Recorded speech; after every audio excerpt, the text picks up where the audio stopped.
দলমত নির্বিশেষে যারা কোরআন শোনার জন্য এসেছি, খুশি হয়ে বলছি আলহামদুলিল্লাহ। আল্লাহ তাআলার বান্দা হিসাবে যত নেয়ামত আমরা ভোগ করছি, কিয়ামত পর্যন্ত যদি আমাদের হায়াত আল্লাহ বৃদ্ধি করে দেয়, অন্তত আল্লাহর দেয়া নেয়ামত পাওয়ার পরে যদি আমরা কৃতজ্ঞতা তথা শুকর করা শুরু করি, কিয়ামত এসে যাবে, কিন্তু শেষ। এই জন্য দুনিয়ায় আপনার আমার কাজ হবে প্রত্যেক জায়গায় প্রশংসা হবে কার? পৃথিবীতে কেউ যদি প্রত্যেকটা জায়গায় আল্লাহর কৃতজ্ঞতা আদায় করতে পারে, আল্লাহর প্রশংসা করতে পারে, আল্লাহ তাআলা তার আদরের বান্দাবান্দির উপরে অত্যন্ত খুশি হয়ে যায়। আর আল্লাহ তার আদরের বান্দাবান্দির উপরে খুশি হওয়া মানের অর্থই তামাম দুনিয়ার আযাব গজবের হাত থেকে, বিপদের হাত থেকে আল্লাহ তাদেরকে হেফাজত করবে। এজন্য যারা আমরা দুনিয়ায় আল্লাহর নিয়ামত ভোগ করছি, অন্তত একটু আল্লাহ তাআলার শুকর করার চেষ্টা করি। পারবো তো ইনশাআল্লাহ? যত নিয়ামত আল্লাহ দুনিয়ায় আপনাকে এবং আমাকে দিয়েছে, এই নিয়ামতগুলি তাকিয়ে দেখেন অনেকের ভেতরে নেই। আছে? নেই। আমাকে কত সুন্দর করে দুটো আল্লাহ পা দিয়েছে, কত সুন্দর দুইটা হাত আল্লাহ দিয়েছে, কত সুন্দর দুইটা হরিণের মতো কান দিয়েছে, পৃথিবী দেখার জন্য দুইটা লাইট আল্লাহ দিয়েছে। এরপরে বাড়ি গাড়ি নারী সন্তানাদি টাকা পয়সা কোনোটারে অভাব নেই। আমার মতো আর একজনের দিকে তাকান, ও তো কোন বাবার বা কোনো মায়ের সন্তান। পৃথিবীতে তাকিয়ে দেখেন, ঠিক হুবহুব আমার মতোই পৃথিবীতে একই সিস্টেমে এসেছে।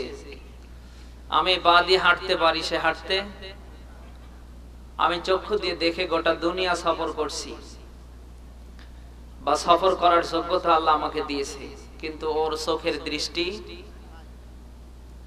আমাকে আল্লাহ অনেক ধন সম্পদ দিয়েছে, কিন্তু অনেক মানুষ এই দেশে আছে, চাল আনে, রাতে খেলে সকালে থাকে না। কত মানুষের বাড়িতে কামলা দিয়ে খায়, অনেকে হাত পেতে ভিক্ষা করে খায়। কথা বলে না কেন? আল্লাহ যদি ইচ্ছা করতেন আমারও আপনারও ওই দুইটা হাত, দুইটা পা, ওই দুইটা চোখের লাইট, ওই সম্পদ আজও আমার থেকে নিয়ে কালো রাস্তায় প্লেট ধরিয়ে ভিক্ষা করায় খাওয়াতে পারে, ক্ষমতা আল্লাহর নেই? বিশ্বাস হয়? আল্লাহ পাক বলেন ওয়ান্নাল কুওয়াতা লিল্লাহি জামিআ, সমস্ত ক্ষমতার একচ্ছত্র মালিকানা কার হাতে? তাবারাকাল্লাযী বিয়াদিহিল মুলক ওয়া হুয়া আলা কুল্লি শাইইন কাদির। সূরা মুলক 67 নম্বর সূরা 29 নম্বর পারা, প্রথম নম্বর পৃষ্ঠার প্রথম নম্বর লাইনে আল্লাহ এই কথাগুলো দিয়েছে। সবার থেকে উপরে যিনি, তিনি কে? এই জন্য আল্লাহর নাম কাদির। আল্লাহর নাম কি? আল্লাহ রাব্বুল আলামিন বলেন বেয়াদিকাল খায়র, সমস্ত কল্যাণ আছে আমার হাতে, কারণ আমি ক্ষমতাবান। সবার উপরে আমার ক্ষমতা চলে। ক্ষমতা সবার উপর চলে কার? আল্লাহ তাআলা যদি ইচ্ছে করে এই মুহূর্তে বৃষ্টি দেবে। পৃথিবীর সব মানুষ যদি ধর্মঘট করে বৃষ্টি বন্ধ করতে পারবে? সবাই বলেন। আল্লাহ রাব্বুল আলামিন বলেন ইন্নামা আমরুহু ইযা আরাদা শাইআ আয়াকুলা লাহু কুন ফায়াকুন। আল্লাহ পাক বলেন যখন আমি যেটা করার ইচ্ছা করি শুধু এতটুকুন বলি হয়ে যাও, সঙ্গে সঙ্গে হয়ে যায়। কথা শুনতেছেন? এই জন্য আপনাকে আমাকে সব জায়গায় একজনকে রব হিসাবে, ক্ষমতাশীল হিসাবে, পরিপূর্ণ পাওয়ার হিসাবে নেওয়া লাগবে। তিনি বলেন কে?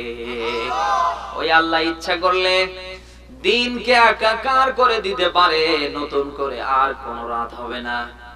আল্লাহ পারে কি পারে না? ওই আল্লাহ যদি ইচ্ছা করে আপনাকে আমাকে সামনে আর বাঁচতে দেবে না, মাহফিলে এসেছি এখান থেকে বের হওয়ার সাথে সাথে পড়ে মারা যাব, ও ক্ষমতা আল্লাহর নেই। ও বাংলার মানুষ, এই জন্য দুনিয়ায় আপনাকে আমাকে তার রবের দেওয়া, আমার আল্লাহর দেয়া যত নিয়ামত আমার দু হাতের আশেপাশে আছে, আমরা 180 মাইল বেগে তা পান করছি, 180 মাইল বেগে তা ভক্ষণ করছি, অথচ দুঃখজনক হলেও সত্য আমরা কৃতজ্ঞতা আদায় করছি না।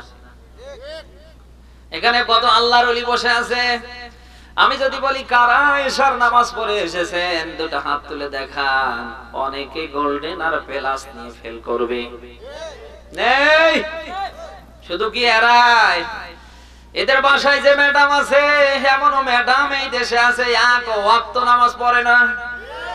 স্বামী যদি নামাজের কথা বলে, আর উল্টো দিকে বড় মুফতি সে যে ফতোয়া দেয়, তোমার নামাজ তুমি পড়ো, তোমার কবরে তুমি যাবে, আমার কবরে আমি যাব। এরকম বউ কার আছে? হাত তোলেন তো। ওই চাচার আছে, বুঝে শুধু হাত তোলেন। আমার ভাইরা, হাসির খোরাক দিচ্ছি না, কি করেছেন একটু আন্দাজ করে করেন। কারণ আল্লাহ দুনিয়ায় আপনাকে সব ভোগ করার জন্য দিয়েছে। আসমান বলেন, জমিন বলেন, চন্দ্র বলেন, সূর্য বলেন, গ্রহ নক্ষত্র, এক কথায় আল্লাহর আসমানের নিচে জমিনের উপরে আমরা মানুষ, আমাদের বাদ দিয়ে যত কিছু আল্লাহ পৃথিবীতে সৃষ্টি করেছেন, মনে রাখবেন সব আল্লাহ মানুষের কল্যাণের জন্যই করেছেন। আমরা তামাম দুনিয়ার আল্লাহর সব সৃষ্টিকে ভোগ করব আর গোলামি করব কার? সূরা যারিয়াতের 56 নম্বর আয়াতে আল্লাহ কথাই দিয়েছেন, মা খালাকাতুল জিন্না ওয়াল ইনসা ইল্লা লিয়াবুদুন। আল্লাহ বলেন, আমি মানুষ আর জিন জাতি বানিয়েছি শুধুমাত্র আমার ইবাদত করার জন্য। আমাদের ইবাদত করা লাগবে কার? সবাই বলেন। তাহলে তামাম দুনিয়ায় যা আল্লাহ বানিয়েছে সব বানিয়েছে আমাদের জন্য, আর আমাদের বানিয়েছে আল্লাহ। ওই আল্লাহর ইবাদত করার দরকার আছে না নেই? পৃথিবীতে মানুষ আর শয়তানের ভেতরে এতটুকু পার্থক্য, ওই সময় শয়তান সেজদা দিতে, কথা বলে না কেন, সেজদা দিয়েছিল। ওই সময় শয়তান সেজদা দিতে কার্পণ্য করেছে, সেজদা দেয়নি। দুনিয়ায় যারা সেজদা দিতে কার্পণ্য করে, সেজদা দিতে চায় না, যারা নামাজ পড়তে চায় না, সেজদার সাথে নামাজের সাথে রুকুর সাথে যাদের সম্পর্ক নেই, ওটা মানুষ না, ওটা মানুষ নামের শয়তান। কারণ শয়তান হওয়ার জন্য যত যোগ্যতার দরকার তার ভেতরে এটা একটা। ওই সময় আদমকে বানানোর পরে আমার আল্লাহ ফেরেশতাদের ডাক দিয়ে বললেন, আমার আদমকে সেজদা করো। সব ফেরেশতা সেজদা করেছিল, ফাসাজাদু ইল্লা ইবলিস আবা ওয়াস্তাকবার ওয়া কানা মিনাল কাফিরিন। সব ফেরেশতারা ওই দিন সেজদা করেছিল আদমকে, একজন সেজদা করেনি, তার নাম কি? সবাই বলেন। শয়তান হওয়ার পেছনে যত কারণ, তার ভেতরে দুনিয়ায় আজও আপনি তাকিয়ে দেখবেন, যারা আযান হওয়ার পরে সেজদা দিতে চায় না, এরা আর কেউ না, এরা শয়তানের দোসর। তাহলে আদমকে শয়তান সেজদা না করার কারণে সে যদি হয়ে যায় ইবলিস, সে যদি হয়ে যায় শয়তান। ও বাংলার মানুষ, আজ ওয়াক্তের পর ওয়াক্ত চলে যায়, এমন মুসলমান এই দেশে আমরা দুনিয়ায় দাবি করছি, এ পর্যন্ত একটা সেজদা পর্যন্ত আমরা দিই না। অনেকে জুমার নামাজ পর্যন্ত পড়ি না। কথা বলে, কি জবাব দেবেন? আপনাদের তো জবাব দেওয়া লাগবে না। হ্যাঁ, কিয়ামতের ময়দান যেদিন কায়েম হবে, সর্বপ্রথম আমার আল্লাহ নামাজের হিসাব নেবে। কিসের হিসাব? ইন্নামা ইউহাসাবু বিহি আবদুন ইয়াউমাল কিয়ামাতিস সালাহ। আল্লাহর নবী দিয়েছেন, এটা আবু দাউদ শরীফের হাদিস। আল্লাহর নবী দিয়েছেন, কিয়ামতের ময়দানে সর্বপ্রথম আমার আল্লাহ নামাজের হিসাব আগে নেবে। কারণ এই পৃথিবীতে দুইটা হক আল্লাহ দিয়েছে, একটা মানুষের, একটা তার বান্দার, আর একটা কার? ওই হকের ভেতরে গুরুত্বপূর্ণ হক আযান হওয়ার পরে আপনাকে সিজদা দেওয়া লাগবে। মুসলিম শরীফের হাদিস, আল্লাহর নবী দিয়েছে বাইনাল আবদি ওয়া বাইনাল কুফরি তারকুস সালাহ, রাহুল মুসলিম। আল্লাহর বান্দা এবং কুফরকারীর ভেতরে এতটুকুন পার্থক্য, যারা নামাজ আদায় করে ওরা বান্দা খায়। সবাই বলেন। আর যারা নামাজ আদায় করতে লজ্জা মনে করেন, আর যারা ওয়াক্তের পর ওয়াক্ত নামাজ ছেড়ে দিচ্ছেন, আমি তাদেরকে সতর্ক করছি। আবেগ দিয়ে আলোচনা শুনলে হবে না, আপনি একটু বিবেকটা খাটিয়ে আমি কি বলছি একটু শোনার চেষ্টা করেন। কিয়ামতের ময়দান যেদিন কায়েম হবে, সেই দিন আমার আল্লাহ মানুষদেরকে আহ্বান করবে, ওয়ায়াদাউনা ইলাস সুজুদ। বলেন আল্লাহু আকবার। সূরা কলামের 42 নম্বর আয়াতে আল্লাহ কথাগুলি দিয়েছেন। আল্লাহ বলেন, সেই দিন আমি আল্লাহ নিজেই আহ্বান করব, আমাকে সিজদা দাও। আমার ভাইরা, সব মানুষ ওই দিন সিজদা দেওয়ার জন্য লাইন ধরবে, কাতারবন্দি হয়ে যাবে, সবাই সারিবদ্ধ হয়ে যাবে, কিন্তু তারাই সিজদা দিতে পারবে দুনিয়ায় মুয়াজ্জিনের আযান শোনার পরে তারা সিজদায় পড়ে যায়। এখন প্রশ্ন করতে পারেন, হুজুর তার বদবাকিগুলা কি আপেল খাবে? ওরা আপেল খাবে? এই মাঝখান থেকে এই পোলাপানগুলো উঠছে কেন? শেষ করে দেই নাকি? এই মুরব্বী মানুষটা, যুবক মানুষ উঠছে কেন? এই চাচা, এমন বদদোয়া করব না, জীবনের বউয়ের কাছে যেতে পারবে না। মমতাজ আসলে ঠিকই গায়ের গরম বাড়ে। এরপরে দেখেন তো কে ওঠে। শেষ করে দেব। আমার ভাইরা, যে কথা বলছিলাম, কিয়ামতের ময়দানে আল্লাহর আদালতে সেই দিন আমার আল্লাহ যখন নামাজের আহ্বান করবে, আমাকে সিজদা দাও, সেই দিন তারাই সিজদা দিতে পারবে দুনিয়ায় যারা সিজদা দিয়েছে। জোরে বলেন আকবার। আর দুনিয়ায় যারা সিজদা দিতে চায়নি, ওয়াক্তের পর ওয়াক্ত এমনি কেটে দিয়েছে, ওই দিন ওরাও কাম চেষ্টা করবে না, কারণ কিয়ামতের ময়দানে যারাই সিজদা দিতে পারবে ওদের সফল করে দেবে কে? কোরআনে কারীম আল্লাহ দিয়েছেন, ইয়া আইয়ুহাল্লাযীনা আমানু রুকউ ওয়াসজুদু ওয়া'বুদু রাব্বাকুম ওয়াফআলুল খায়র লাআল্লাকুম তুফলিহুন। বলেন আল্লাহু আকবার। সূরা হাজ 77 নম্বর আয়াতের অংশে আল্লাহ দিয়েছেন, আল্লাহ পাক বলেন, হে ঈমানের দাবি করো যারা, আমি আল্লাহ তোমাদের বলছি, আমাকে রুকু দাও, আমার সিজদা করো। দুনিয়ায় যদি রুকু করতে পারো, সিজদা করতে পারো, ও আবুদু রাব্বাকুমুল্লাযী, আমি রবের ইবাদত করতে পারো, ওয়া ফাআলুল খায়র, এটা তোমাদের জন্য ভালো কাজ। তাহলে রুকু করা, সিজদা করা, আল্লাহর ইবাদত করা ভালো কাজ কথা কার? আল্লাহ বলেন, যারা দুনিয়ায় রুকু করবে, সিজদা করবে, আল্লাহর ইবাদত করবে, রব্বুল আলামিন বলেন ওরাই পৃথিবীর ময়দানে সবচাইতে বেশি সফল হয়ে যাবে। আমার ভাইরা, যে কথা বলছিলাম, ওই দিন তারাই সিজদা দিতে পারবে না যারা দুনিয়ায় সিজদা, ওরা ওই দিন কম চেষ্টা করবে না, 180 মাইল বেগে তারাও সিজদা করার চেষ্টা করবে, কিন্তু আল্লাহ তাআলা তাদের কোমরগুলো, পাঁজরগুলো এতটাই শক্ত করে দেবে, হেলতে চাইবে হেলতে পারবে না, দুলতে চাইবে ওরা দুলতে পারবে না। ওদের কোমরগুলোকে আল্লাহ ওই দিন কাঠের চেয়ে, লোহার চেয়ে শক্ত করে দিবে।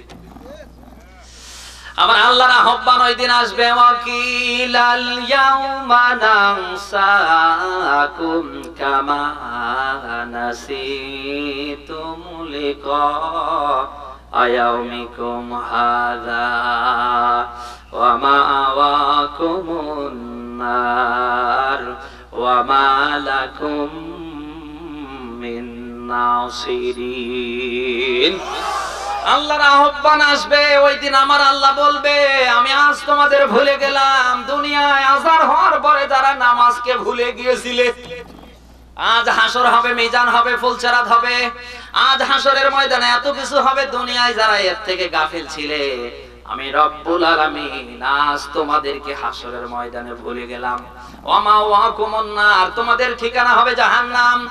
ওয়া মা লাকুম মিন নাসিরিন, তোমাদের কোনো সাহায্যকারী, সবাই বলেন আজ দুনিয়ায় বিপদে পড়লে হাজারো মানুষ আপনার বিপদ মুক্তির জন্য আসবে, আখিরাতের ময়দানে আপনি বিপদে পড়লে কেউ আপনার কাছে আসবে না, বরং সবাই ওই দিন 180 মাইল বেগে আপনার থেকে পালিয়ে যাবে। এই কথা শুনতেছেন? আজ হাজারো মানুষ আপনার বিপদে এগিয়ে আসবে, কিন্তু কিয়ামতের ময়দানে আসবে। কোরআনে কারিমে আল্লাহ দিয়েছেন ইয়াউমা লা ইয়ানফাউ মালু ওয়ালা বানুন ইল্লা মান আতাল্লাহা বিকলবিন সালিম। সূরা শুআরার 88-89 নম্বর আয়াতে আল্লাহ দিলেন, আল্লাহ বলেন সেই দিন ধন সম্পদ সন্তানাদি কোনটাই মানুষের কাছে সবাই বলেন। কোরআনে কারীমের সূরা আবাসায় আল্লাহ গুরুত্বপূর্ণ তথ্য দিয়েছেন। এই যে 34, 35, 36 তিনটা আয়াতের ভেতরে আল্লাহ এই কথাগুলি আরো ভালো করে ব্যাখ্যা করে দিয়েছেন। ইয়াউমা ইয়াফিরুল মারউ মিন আখিহি ওয়া উম্মিহি ওয়া আবিহি ওয়া সাহিবাতিহি ওয়া বানি। বলেন আল্লাহু আকবার। শব্দের দিকে খেয়াল করেন, ইয়াউমা ইয়াফিরুল মারউ মিন আখিহি ওয়া উম্মিহি ওয়া আবিহি ওয়া সাহিবাতিহি ওয়া বানি। এই আয়াতগুলির ভেতরে বিশেষ করে আল্লাহ চারজন ব্যক্তির সন্ধান দিয়েছেন, তারা পৃথিবীতে সবচেয়ে মানুষের একেবারে নিকটতম। আপনি কি শুনতেছেন? তাদের ভেতরে এক নাম্বার সর্বপ্রথম আল্লাহ দিলেন আখি, ভাইয়ের কথা। 2 নম্বরে আল্লাহ উম্মি, মায়ের কথা। 3 নম্বরে আল্লাহ দিলেন ও আবিহি, বাবার কথা। 4 নম্বরে আল্লাহ ও সাহিবাতি, নিজের ঘরের বউয়ের কথা, অবানি সন্তানাদির কথা দিলেন। কয়জনের কথা বললাম? কিয়ামতে বিপদগ্রস্ত যখন হয়ে যাবেন, আপনি বিপদে পড়ে যাবেন, সর্বপ্রথম এই চারজন ব্যক্তির কাছে আপনি দৌড় মেরে চলে যাবেন। কিন্তু দুঃখজনক হলেও সত্য, এই যে শব্দের শুরুতে ইয়াউমা ইয়াফিরু, ফিরু মানে দৌড় মারা, ফিরু মানে মানুষকে এমনি দৌড়ায়, কথা কয় না। এই দৌড় কি এমনি দেয়? কোন বিপদ দেখলে, এখানে যদি ছোট্ট একটা সাপের বাচ্চা আসে, ও আপনারা দেখেনি নেই, সভাপতিও দেখে নাই, এখানকার অতিথিও দেখে নেই, আমি পায়ের দিকে তাকাতে গিয়ে দেখলাম ছোট্ট একটা সাপের বাচ্চা, ওই আর থাকতে আপনাদের মাথার উপর দিয়ে পার হয়ে পালিয়ে যাওয়া। কথা বল না কেন? বিপদের মুহূর্তে মানুষ তার জীবনটাকে বাঁচাতে গিয়ে দৌড় কম মারে না জোরে? সবাই বলেন। যখন ওই দিন আপনি বিপদে পড়ে যাবেন, সেই দিন চারজন মানুষের সন্ধান আল্লাহ দিয়েছে। তার ভিতরে 1 নাম্বার ভাই, ডাক দেয়া বলবেন ও ভাই, দুনিয়ায় তুমি আমার রক্তের সম্পর্কিত ভাই ছিলে, আমরা একই বাবার সন্তান ছিলাম। আজ হাসরের ময়দানে আমি বড় বিপদগ্রস্ত। দুনিয়ায় বিপদে পড়ার সাথে সাথে সর্বপ্রথম তুমি আমার ডাকে সাড়া দিতে। আজকে হাসরের ময়দানে আমার আমলনামা শূন্য হয়ে গেছে, আমার জাহান্নাম ছাড়া জায়গা নেই। ভাই হিসাবে তোমার কাছে আবেদন করছে আমারে বাঁচাও। এই কথা ভাই হয়ে ভাই শোনার সাথে সাথে 180 মাইল বেগে খিচ্ছে দৌড় মারবে। 2 নম্বরে আমি চলে যাব মায়ের কাছে, ডাক দেয়া বলবো মা, তোমার পেটে 10 মাস 10 দিন আমি ছিলাম, 2টা বছর ধরে কষ্ট করে তুমি আমাকে দুগ্ধপান করিয়েছো, জীবনের যত জায়েজ আছে সব কুরবান করে দিয়ে মানুষের মতো তুমি স্বপ্ন দেখেছো। আজ তোমার চেষ্টা ওই সময় কম ছিল না। ও মা, আজ হাসরের ময়দানে আমি বড় অসহায়, আমি বড় একা, মেহেরবানি করে আজ আমারে বাঁচাও। মা ডাক দিয়া বলবে, কে রে পথিক, কে তুমি? তোমারে আমি চিনি না, দুনিয়ায় আমার কোনোদিন বিয়ে শাদী হয়নি, সন্তান আসবে কি করে? মাও এই কথা বলে খেচ্ছে দৌড় মারবে, পালিয়ে যাবে। এরপরে আমি 3 নাম্বার চলে যাব বাবার কাছে। বাবাকে ডাক দিয়া বলবো, বাবা দুনিয়ায় তুমি আমার জন্য এত কিছু করেছো, মাথার ঘাম পায়ে ফেলে রিকশা চালিয়ে, ভ্যান চালিয়ে মানুষের বাড়িতে ভিক্ষা করে করে। ও বাবা, জীবনের কোনো অভাব তুমি বুঝতে দাও নাই। রাতের বেলা কোনদিন যদি জ্বর, কোন রোগ ব্যাধিতে আমারে আক্রান্ত হয়েছো, সারা রাত তুমি বাবা ঘুম পারোনি। আজকে আমি বড় হাসরের ময়দানে অসহায়, আমার জাহান্নামে যাওয়া লাগবে, এই যে আমার কাছে দলিল, আমারে বাঁচাও। বাবা আগের মতো, ভাইয়ের মতো, মায়ের মতো 180 মাইল বেগে খেচ্ছে দৌড় মারবে। এবার চলে যাবেন আমি, এবার চলে যাব নিজের ঘরের বউয়ের কাছে, ডাক দেয়া বলবো, সকিনা তোমার সাথে 70 বছর ঘর সংসার করে 8টা 10টা সন্তান জন্ম দিয়েছি। তোমার জীবনে যখন যেটা তুমি আশা করেছো, চুরি ডাকাতি বৈধ অবৈধ কিছু বুঝি নাই, আমি 180 মাইল বেগে পুরো করেছি। আজকে আমি অসহায়, এই যে দলিল পত্র, এই যে আমলনামা, আমার আল্লাহ ফেরেশতার দ্বারা জাহান্নামে দেবে, আমারে বাঁচাও। ঘরের বউ ডাক দিয়া বলবে, দুনিয়ায় আমার বাবা মা কেউ ছিল না, আমার কোনো বিয়েই হয়নি, তুমি স্বামী হবে কোত্থেকে? স্ত্রী ওই দিন নিজের ঘরের বউ ওই দিন 180 মাইল বেগে খেচ্ছে ছাতা পালিয়ে যাবে। সন্তানাদির কাছে যাবেন, বন্ধু বান্ধবের কাছে যাবেন, যেহেতু বাণী শব্দের অনেক ব্যাখ্যা মুফাসসিরিনে কেরাম দিয়েছে। আপনি এক এক করে নিকটতম আত্মীয় স্বজন, বন্ধু বান্ধব, শুভাকাঙ্ক্ষী হিতাকাঙ্ক্ষী সবার কাছে চলে যাবেন। সবাই আপনার থেকে ওই রকম করে পালিয়ে যাবে। ও বাংলার মানুষ, এতটুকুন কিয়ামতের ময়দানে কাজে আসবে। এই যে বসে বসে কোরআন শুনছেন, আপনি যদি আমল নাও করেন, যতক্ষণ বসে বসে কোরআনে কারীম শুনছেন, যদি 1টা ঘন্টা হয়, 60 বছর টানা নফল ইবাদতের সওয়াব আল্লাহ আমলনামায় দান করবে। আবু দাউদ শরীফের হাদিস, আল্লাহর নবী দিয়েছে, দুনিয়ায় বসে বসে যদি কেউ কোরআনে কারীম শুনে, আর এর শোনা যদি 1টা ঘন্টা হয়ে যায়, 1000 রাকাত কবুল হওয়া নামাজের সওয়াব আল্লাহ আমলনামায় দান করে।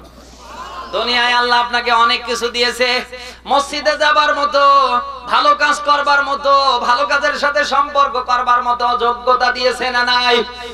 সবাই বলে, আজান হওয়ার পরে দুনিয়ার সব ধান্দা ছেড়ে দিয়ে যদি মসজিদে গিয়ে সেজদা দেন, দুনিয়ার খারাপ জায়গা বাদ দিয়ে খারাপের সাথে সব সম্পর্ক ছিন্ন করে ভালো কাজ যদি করেন, আপনি মরে যাওয়ার পরে কিয়ামতের ময়দান যেদিন কায়েম হবে, এই ভালো কাজগুলি কিয়ামতের ময়দানে জাহান্নাম থেকে বাঁচার ওসিলা হয়ে যাবে।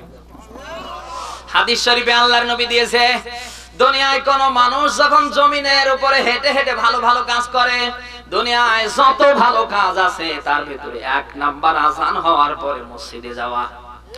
একটা মানুষ যখন মসজিদে যায়, হঠাৎ করে ওই মানুষটার যখন জ্বর হয়, সর্দি হয়, বিভিন্ন রোগ ব্যাধি মানুষটাকে আক্রান্ত করে ফেলে, যখন ওই মানুষটার বাড়ি থেকে বের হয়ে মসজিদে যেতে পারে না, আল্লাহর ফেরেশতারা ডাক দিয়ে বলে, রব্বুল আলামিন, তোমার বান্দার কি হলো?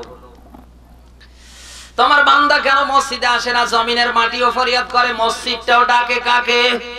সবাই বলেন, সবারে ফরিয়াদ আমার আল্লাহ একসঙ্গে আবেদন গ্রহণ করার পরে, মঞ্জুর করার পরে ডাক দিয়া বলে, আমার বান্দা অসুস্থ হয়ে বাসায় কাতরাচ্ছে, যতদিন সুস্থ না হবে ততদিন তোমরা সবাই ওর জন্য মাগফিরাত কামনা করতে থাকো। এই জন্য ভালো কাজের সাথে সম্পর্ক করার দরকার আছে না নেই? দুনিয়ায় কেউ চিরদিন থাকার জন্য আসে নাই, আপনিও থাকবেন না, আমিও থাকবো না। কথা বলেন, পৃথিবীতে সব অস্বীকার করতে পারবেন, কিন্তু মানুষ মরবে না, এটা কেউ অস্বীকার এই করে। আপনাকে মরা, আপনি যে মরবেন, আপনি যে দুনিয়ায় থাকবেন না, এই কথা কোরআনে নেই। আল্লাহ রাব্বুল আলামিন বলেন, আল্লাযী খালাকাল মাউতা ওয়াল হায়াতা লিয়াবলুয়াকুম আইয়ুকুম আহসানু আমালা ওয়া হুয়াল আজিজুল গফুর। এটা সূরা মুলক, এটাও 2 নম্বর আয়াতে আল্লাহ দিয়েছেন। শব্দের দিকে খেয়াল করেন, আপনারা কি শুনতেছেন? আল্লাহ শব্দের ভেতরে দিলেন, আল্লাযী খালাকাল মাউতা ওয়াল হায়াতা লিয়াবলুয়াকুম আইয়ুকুম আহসানু আমালা। আল্লাযী খালাকাল হায়াতা দেওয়ার কথা ছিল, কিন্তু মাউত দিলেন কেন? যারা আলেম তারা বুঝবেন। আমরা পৃথিবীতে মায়ের পেট থেকে মৃত্যু অবস্থায় আসি না, জিন্দা অবস্থায়? সবাই বলেন, কি অবস্থায়? সবাই জিন্দা অবস্থায় আসি। কিন্তু এখানে আল্লাহ কি ভুল করলেন নাকি? নাউযুবিল্লাহি মিন যালিক। আল্লাহ ভুল করেছেন না, কিন্তু আগে হওয়ার কথা ছিল আল্লাযী খলাকাল হায়াতা, যেহেতু আমরা জীবিত অবস্থায়। কিন্তু না, জীবিত অবস্থায় আমরা আসি, কিন্তু আল্লাহ জানার পরেও হায়াতকে পরে দিলেন। আল্লাযী খলাকাল মাউত, মৃত্যুকে আগে দিলেন। কারণ আছে না নেই? সবাই বলেন, মৃত্যুকে আগে দেওয়ার পিছনে মুফাসসিরিন ইকরামের সবার একমত। দুনিয়ায় আপনি যত কিছু করেন, সিটারি করেন, বাটপারি করেন, মানুষের উপর জুলুম করেন, অন্যায় করেন, আপনি যাই করেন না কেন, আপনাকে মরা লাগবে। কথা বলেন না কেন? পৃথিবীতে যার শুরু আছে তার যার জন্ম হয়েছে তার কেউ থাকার জন্য আসে নাই, সবাইকে একদিন না একদিন, কেউ 10 দিন আগে, কেউ 10 দিন। কারণ এই মৃত্যু যদি আমাদের ভালোর সাথে না হয়, ফেরেশতার মনে হয় আপেল কেটে জান্নাতে দেবে। কথা কই না? আজ আমরা কিছুই মনে করি না, ও ধান্দায় আমাদের নেই। আমাদের ধান্দা ওই বাবা গিয়েছে, ও আমারও চাওয়া লাগবে, এই এতটুকু শেষ।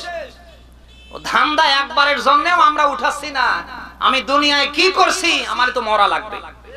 এতটুকু চিন্তা চেতনা যদি মৃত্যুর কারো আগামী কাল থেকে তৈরি হয়ে যায়, পৃথিবীতে ওয়ার দ্বারা কোন অন্যায়, অপকর্ম, অশ্লীলতা, বেহায়াপনা, চিটারি, বাটপারি, জুলুম কিচ্ছু হবে আজ হচ্ছে কেন?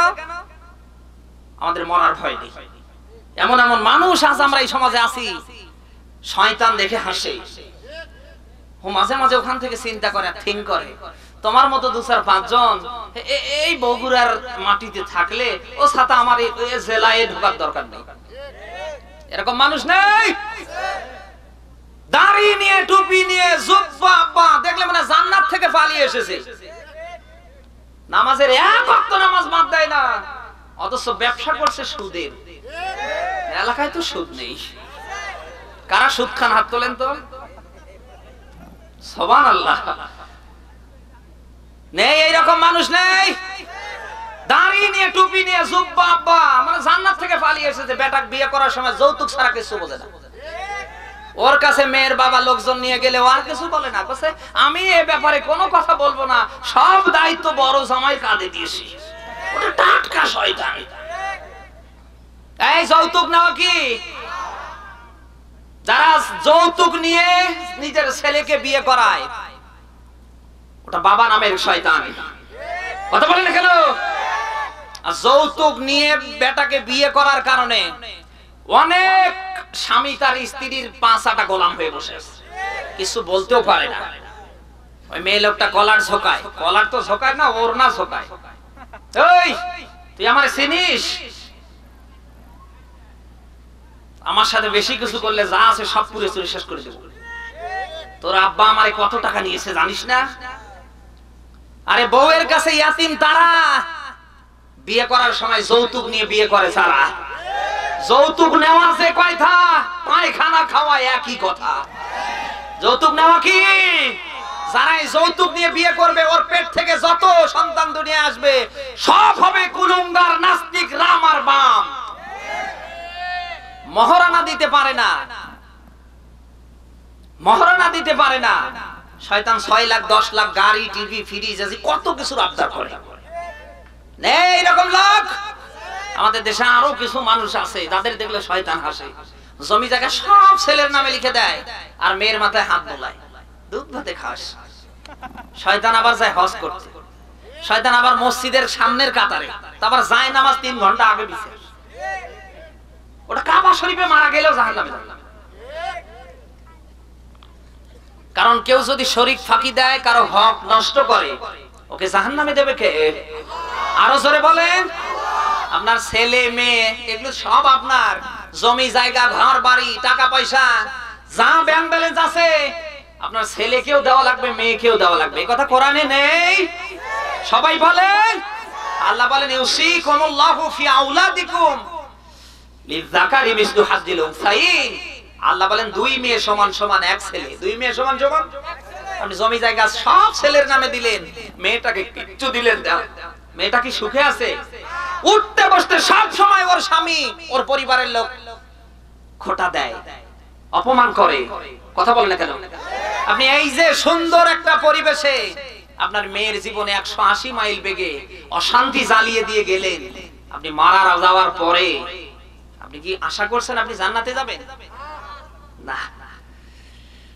আমার ভাইরা, এই জন্য চিন্তা ভাবনা একটু করার চেষ্টা করেন। আপনি কি করছেন, আমি কি করছি।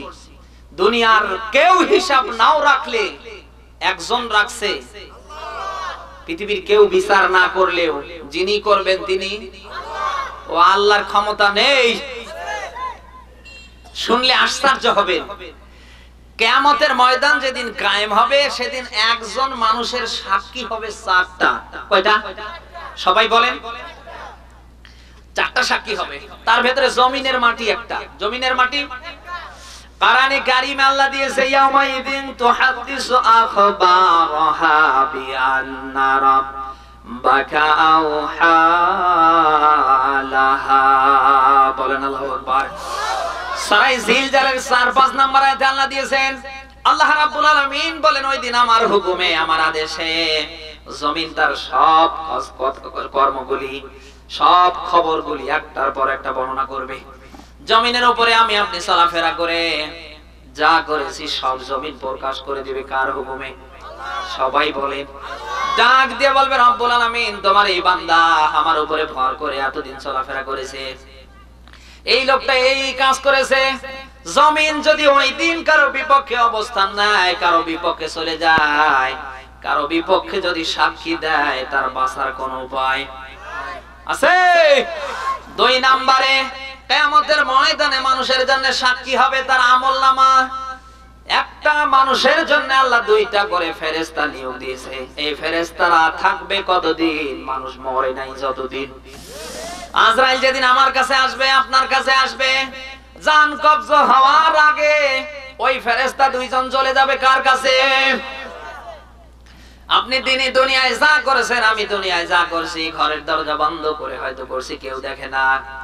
আমার বন্ধুরা, আল্লাহর ওই 2 জন ফেরেশতা আছে না নেই? আল্লাহ পাক বলেন ইন্না আলাইকুম লাহাফিযিনা কিরামান কাতিবিন ইয়ালামুনা মা তাফআলুন। বলেন আল্লাহু আকবার। আল্লাহ বলেন মানুষের সংরক্ষণের জন্য, মানুষের হেফাজতের জন্য আমি আল্লাহ ফেরেশতা নিয়োগ দিয়েছি 2 জন। কয়জন? সবাই বলেন। এই 2 জন ফেরেশতা দিনে যেটা আমি করি আপনি করেন ওটাও লেখে, রাতে যেটা করি ওটাও, প্রকাশ্যে যেটা করি ওটাও লেখে, অপ্রকাশ্যে যেটা করি ওটাও, সব ফেরেশতারা লিখছে। কিয়ামতের ময়দানে আল্লাহর আদালতে এগুলি সব জমা দিয়ে ফেলবে। আর আমার আল্লাহ ওই দিন আমলনামা আকারে আপনার আমার সামনে হাজির করবে। আল্লাহ ডাক দিয়ে বলবেন ইকরা কিতাবাক, পড়ো তোমার আমলনামা, পড়ো তোমার কিতাব। কাফা বিনাফসিকাল ইয়াউমা আলাইকা হাসিবা, আজকে হিসাব দানের জন্য তুমি নিজেই তোমার জন্য যথেষ্ট। বলেন আল্লাহু আকবার। দুনিয়ার মতো কোনো উকিল লাগবে না, কোনো আইনজীবী লাগবে না, কোনো ব্যারিস্টার লাগবে না, কেউ লাগবে না, নিজের হিসাব দেওয়ার জন্য নিজেই যথেষ্ট। আমলনামা পাওয়ার পরে আপনার আমার মাথা ঘুরে যাবে। কোরআনে কারীমের সূরা কাহফের 49 নম্বর আয়াতে আল্লাহ কথাগুলি আরো ভালো করে দিয়েছেন। লা ইগাদিরু সাগীরাতাও ওয়ালা কাবীরা ইল্লা আহসাহা। সেদিন মানুষ যখন আমলনামা পেয়ে যাবে, লিখিত আমলনামার ভেতরে দিনের গোনা, রাতের গোনা, প্রকাশ্যে অপ্রকাশ্যে, ছোট বড় কোনো গোনা বাদ থাকবে? সবাই বলেন A to Z থাকবে। আমার বন্ধুরা, ওই আমলনামা দেখার পরে ওই আমলনামা আমার আপনার জন্য যথেষ্ট হবে জান্নাতে নতুবা জাহান্নামে নিয়ে যাবে। 3 নম্বরে আপনার আমার জন্য কিয়ামতে আল্লাহ সাক্ষী হিসাবে দাঁড় করবে আপনার আমার অঙ্গ প্রত্যঙ্গ। আজ যা করছেন আন্দাজ তো নেই, আন্দাজ করে কালকে থেকে করা শুরু করবেন। কি করছেন হাত দিয়ে, কি করছেন পা দিয়ে, কি শুনছেন কান দিয়ে, কি দেখছেন চোখ দিয়ে, কি চিন্তা ভাবনা করছেন অন্তর দিয়ে। কিয়ামতের ময়দানে এই অঙ্গ প্রত্যঙ্গ কারো বিরুদ্ধে চলে যাবে, আবার কারো পক্ষে চলে যাবে। আল্লাহ পাক বলেন ইয়ামা তাশহাদু আলাইহিম আলসিনাতুহুম ওয়া আইদিহিম ওয়া আরজুলুহুম বিমা কানু ইয়ামালুন। আল্লাহ পাক বলেন সেই দিন মানুষের জিহ্বাগুলি, মানুষের লিসানের বহুবচন আলসিনান। আল্লাহ এখানে সিনা, আল্লাহ এখানে লিসান দিয়েই শেষ করতে পারতেন, কিন্তু আমার আল্লাহ এখানে আলসিনান দিলেন কেন? সেদিন জিহ্বাগুলি সাক্ষী দেবে, আমার জবানটা ওই দিন সাক্ষী দেবে। জিহ্বা ডাক দিয়ে বলবে রব্বুল আলামিন তোমার এই বান্দা এই জবান দিয়ে, জিহ্বা দিয়ে নেড়ে নেড়ে হাজার হাজার মিথ্যা কথা বলেছে। হাজারো হাজারো মানুষের গীবত পরনিন্দা সমালোচনা করেছে। এই জবান দিয়ে জিহ্বা নেড়ে নেড়ে হাজারো নিরাপদ কোরআনের সৈনিকদের বিরুদ্ধে মিথ্যা সাক্ষী দিয়ে জেলখানায় নিয়েছে। এইরকম মৃত্যুকে এদেশে নেই। আন্দাজ করে সাক্ষী দেন, যেটা ভালো আপনাকে ভালোই বলা লাগবে, যেটা খারাপ ওটা আপনাকে খারাপই বলা লাগবে। আন্দাজ খুঁজে পান না, দুনিয়া তোপে স্বার্থের জন্য সামান্য ক্ষণিকের এই ক্ষণস্থায়ী দুনিয়ায় জেনে শুনে বুঝে সত্যকে যারা গোপন করে পৃথিবীতে সবচেয়ে নিকৃষ্ট এরা মানুষ নামের জানোয়ার। আজকে আন্দাজ খুঁজে পাচ্ছেন না, ওই দিন আন্দাজ ঠিকই খুঁজে পাবেন, কিন্তু পাওয়ার পরে কোনো লাভ।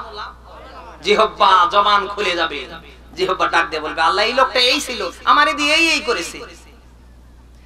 ওয়াইদিহিম হাতগুলা ওই দিন আপনার আমার বিরুদ্ধে নতুবা আপনার আমার পক্ষে চলে যাবে। ওয়ারসুলুহুম আমার পাগুলো, আপনার আমার হাত আপনার আমার পা। সূরা বানী ইসরাঈলের 36 নম্বর আয়াতে আমার আল্লাহ আরো ভালো করে ব্যাখ্যা করে দিয়েছেন। আল্লাহ পাক বলেন মানুষের পায়ের আঙ্গুল থেকে মাথার চুল পর্যন্ত প্রত্যেকটা অঙ্গ প্রত্যঙ্গ কিয়ামতের ময়দানে কারো পক্ষে যাবে আবার কারো বিপক্ষে যাবে। তাই হাত যদি সাক্ষী দেয়, এই পা যদি সাক্ষী দেয়, কান যদি সাক্ষী দেয়, চক্ষু যদি সাক্ষী দেয়, এই অন্তর যদি আমার আপনার বিরুদ্ধে কিয়ামতের ময়দানে আল্লাহর আদালতে সাক্ষী দেয়, আপনার আমার বাঁচার কোন জায়গা আছে? তাহলে যা করছেন একটু হিসাব নিকাশ করে কথা কই না। চতুর্থ নাম্বার সাক্ষী আমার আল্লাহ ওই দিন দাঁড় করাবে। আল্লাহ বলেন আমি নিজে। আল্লাহ রাব্বুল আলামিন বলেন আলাম ইয়ালাম বিআন্নাল্লাহা যারা। আল্লাহ বলেন তারা কি জানে না আমি আল্লাহ সব দেখি। সব দেখে কে? দিনে যেটা করেন, রাতে যেটা করেন, অন্ধকারে যেটা করেন, প্রকাশ্যে যেটা করেন, পৃথিবীর কেউ না দেখলেও একজন দেখে, তিনি কে? আল্লাহ বলেন ইন্নাল্লাহা লা ইয়াখফা আলাইহি শাইউন ফিল আরদি ওয়ালা ফিস সামা। আল্লাহ বলেন আমার আসমানের নিচে জমিনের উপরে কোনটাই গোপন থাকে না, কোনটাই। সব দেখে কে? সবাই বলেন। কোরআনে কারীমের সূরা মুমিনের ভেতরে আল্লাহ দিয়েছে ইয়ালামু খাগিনাতাল আয়ুনি ওয়া মা তুখফিস সুদূর। আল্লাহ বলেন মানুষ চোখ দিয়ে যেটা খেয়ানত করে, আবার অন্তরে যেটা মানুষ গোপন করে, এই চোখের খেয়ানত সম্পর্কে মানুষ যেটা গোপন করে এই সম্পর্কে জানে কি? সবাই বলেন। এখন প্রশ্ন করতে পারেন চোখের আবার খেয়ানত কি? চোখের খেয়ানত ওইটাকে মুফাসসিরিনে কেরাম তামাম আলেমরা এক মত পোষণ করে ব্যাখ্যা দিয়েছেন। চোখের খেয়ানত হলো যেটা দেখা আপনার জন্য হালাল, ওইটা দেখা লাগবে। নিজের ঘরের বউ দেখা কোটি বার আপনার জন্য হালাল। যত নেক নজরে ঘরের বউয়ের দিকে নজর দেবেন, প্রত্যেক নজরে আল্লাহ আমলনামায় সওয়াব দেবে। কিন্তু নিজের ঘরের বউ বাদ দিয়ে পরের বউয়ের দিকে নজর দিলে ট্রাকে কথা কয় না। আমাদের দেশে এরকম মানুষ নেই। ওই সময় হযরত আলী রাদিয়াল্লাহু তাআলা আনহুকে আল্লাহর নবী জানাচ্ছিলেন, আবুদাউদ শরীফের হাদিস, ডাক দিয়ে বলেন আলী একবার যখন পর নারীর উপরে তোমার দৃষ্টি পড়ে যাবে, এই দৃষ্টিটা তোমার, আর দ্বিতীয়বার যেটা তোমার ইচ্ছাকৃত পড়ে যাবে এটা আর তোমার না, এটা হলো শয়তানের। এই জন্য পর নারীকে দেখা যাবে কয়বার? সবাই বলেন। এবারে একবার দেখে নেবেন 1 ঘন্টা ধরে।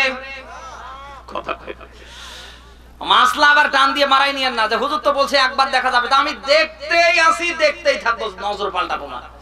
না, ওটা না, কোন রকম একবার দেখা যায় যাচ্ছে। আর বারে বারে তাকা নজর শয়তানের। কথা কয় না। জেনা কয়েক প্রকারে পৃথিবীতে মানুষের দ্বারা হয়।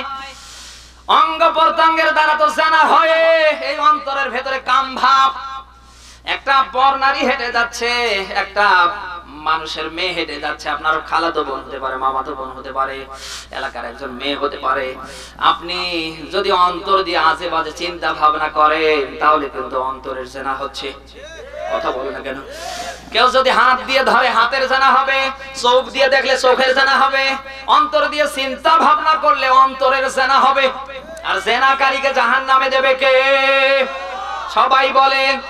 আজ দেশে অনেক মানুষ আমরা আছি, নিজের বউ ভালো লাগে না, পরের বউকে দেখতে মজা মারতে ভালো লাগে। নেই, আপনার বউ পৃথিবীতে আপনার কাছে সবচেয়ে আল্লাহর আসমানের নিচে জমিনের উপরে শ্রেষ্ঠ সম্পদ। আপনি তো ওই মানের বউকে ভালোবাসাই শিখেননি, ভালোবাসতেও চান না।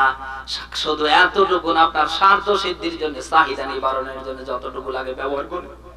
কথা বলেন না কেন? আগামীকাল থেকে বাজার থেকে ভালো ভালো কাপড় চোপড় নিয়ে এসে বউকে পরান। সব সময় পরিষ্কার পরিচ্ছন্ন রাখতে সহায়তা করেন। সব সময় আপনার স্ত্রীকে আপনি চাকচিক্যময় পরিবেশে ঘরের ভিতরে রাখেন। আর আপনি দুনিয়ার সব মানুষ থেকে আপনার স্ত্রীকে বেশি মহব্বত করবেন, ভালোবাসবেন। তামাম দুনিয়ার যত সুন্দরী মেয়ে আপনার সামনে আসুক, ওটা আপনার বউয়ের কাছে কিছুই না। কথা বলেন না কেন? এই দেশে হিতে বিপরীত। আমাদের বউ যতই সুন্দরী হোক আমরা কিছুই মনে করি না। রাস্তার আল কাতরা মেখে একটা মেয়ে আসলে তার দিকে 3 ঘন্টা ধরে তাকিয়ে থাকি। তাহলে কিয়ামতের ময়দান যেদিন কায়েম হবে, সব কিছুর বিচার হবে কি হবে না? ও বাংলার মানুষ, কেউ বাঁচতে পারবেন না, আমি নিজেও বাঁচতে পারবো না। কারণ 4টা সাক্ষী যদি আমার জন্য আপনার জন্য দাঁড়িয়ে যায়, জমিনের মাটি আমার জন্য দাঁড়িয়ে যাবে, ফেরেশতাদের লিখিত আমলনামা পক্ষে বিপক্ষে আসবে, অঙ্গ প্রত্যঙ্গ পক্ষে বিপক্ষে চলে যাবে। 4র্থ নম্বরে আল্লাহ নিজেই আমার আপনার পক্ষে বিপক্ষে চলে যাবে। এখন চিন্তা ভাবনা করে আওয়াজ দিয়ে বলেন তো বাঁচার উপায় আছে? আমরা এতটুকু চিন্তা ভাবনাও করছি না যে আজ যা করছি আমি কি চিরদিন দুনিয়ায় থাকবো?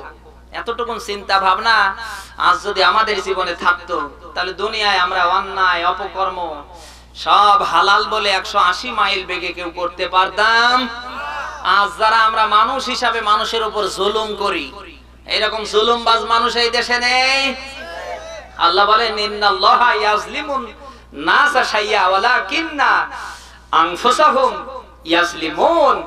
আল্লাহ বলেন নিশ্চয় যারা মানুষ হয়ে মানুষের উপরে জুলুম করে, বরং আমি আল্লাহ নিজে মানুষের উপরে জুলুমকারীকে পছন্দ করে না কে? সবাই আওয়াজ করে বলেন। অথচ এই দেশে আমরা মানুষ হয়ে মানুষের উপর জুলুম করছি, ভাইয়ের উপর জুলুম করছি, বোনের উপর জুলুম করছি।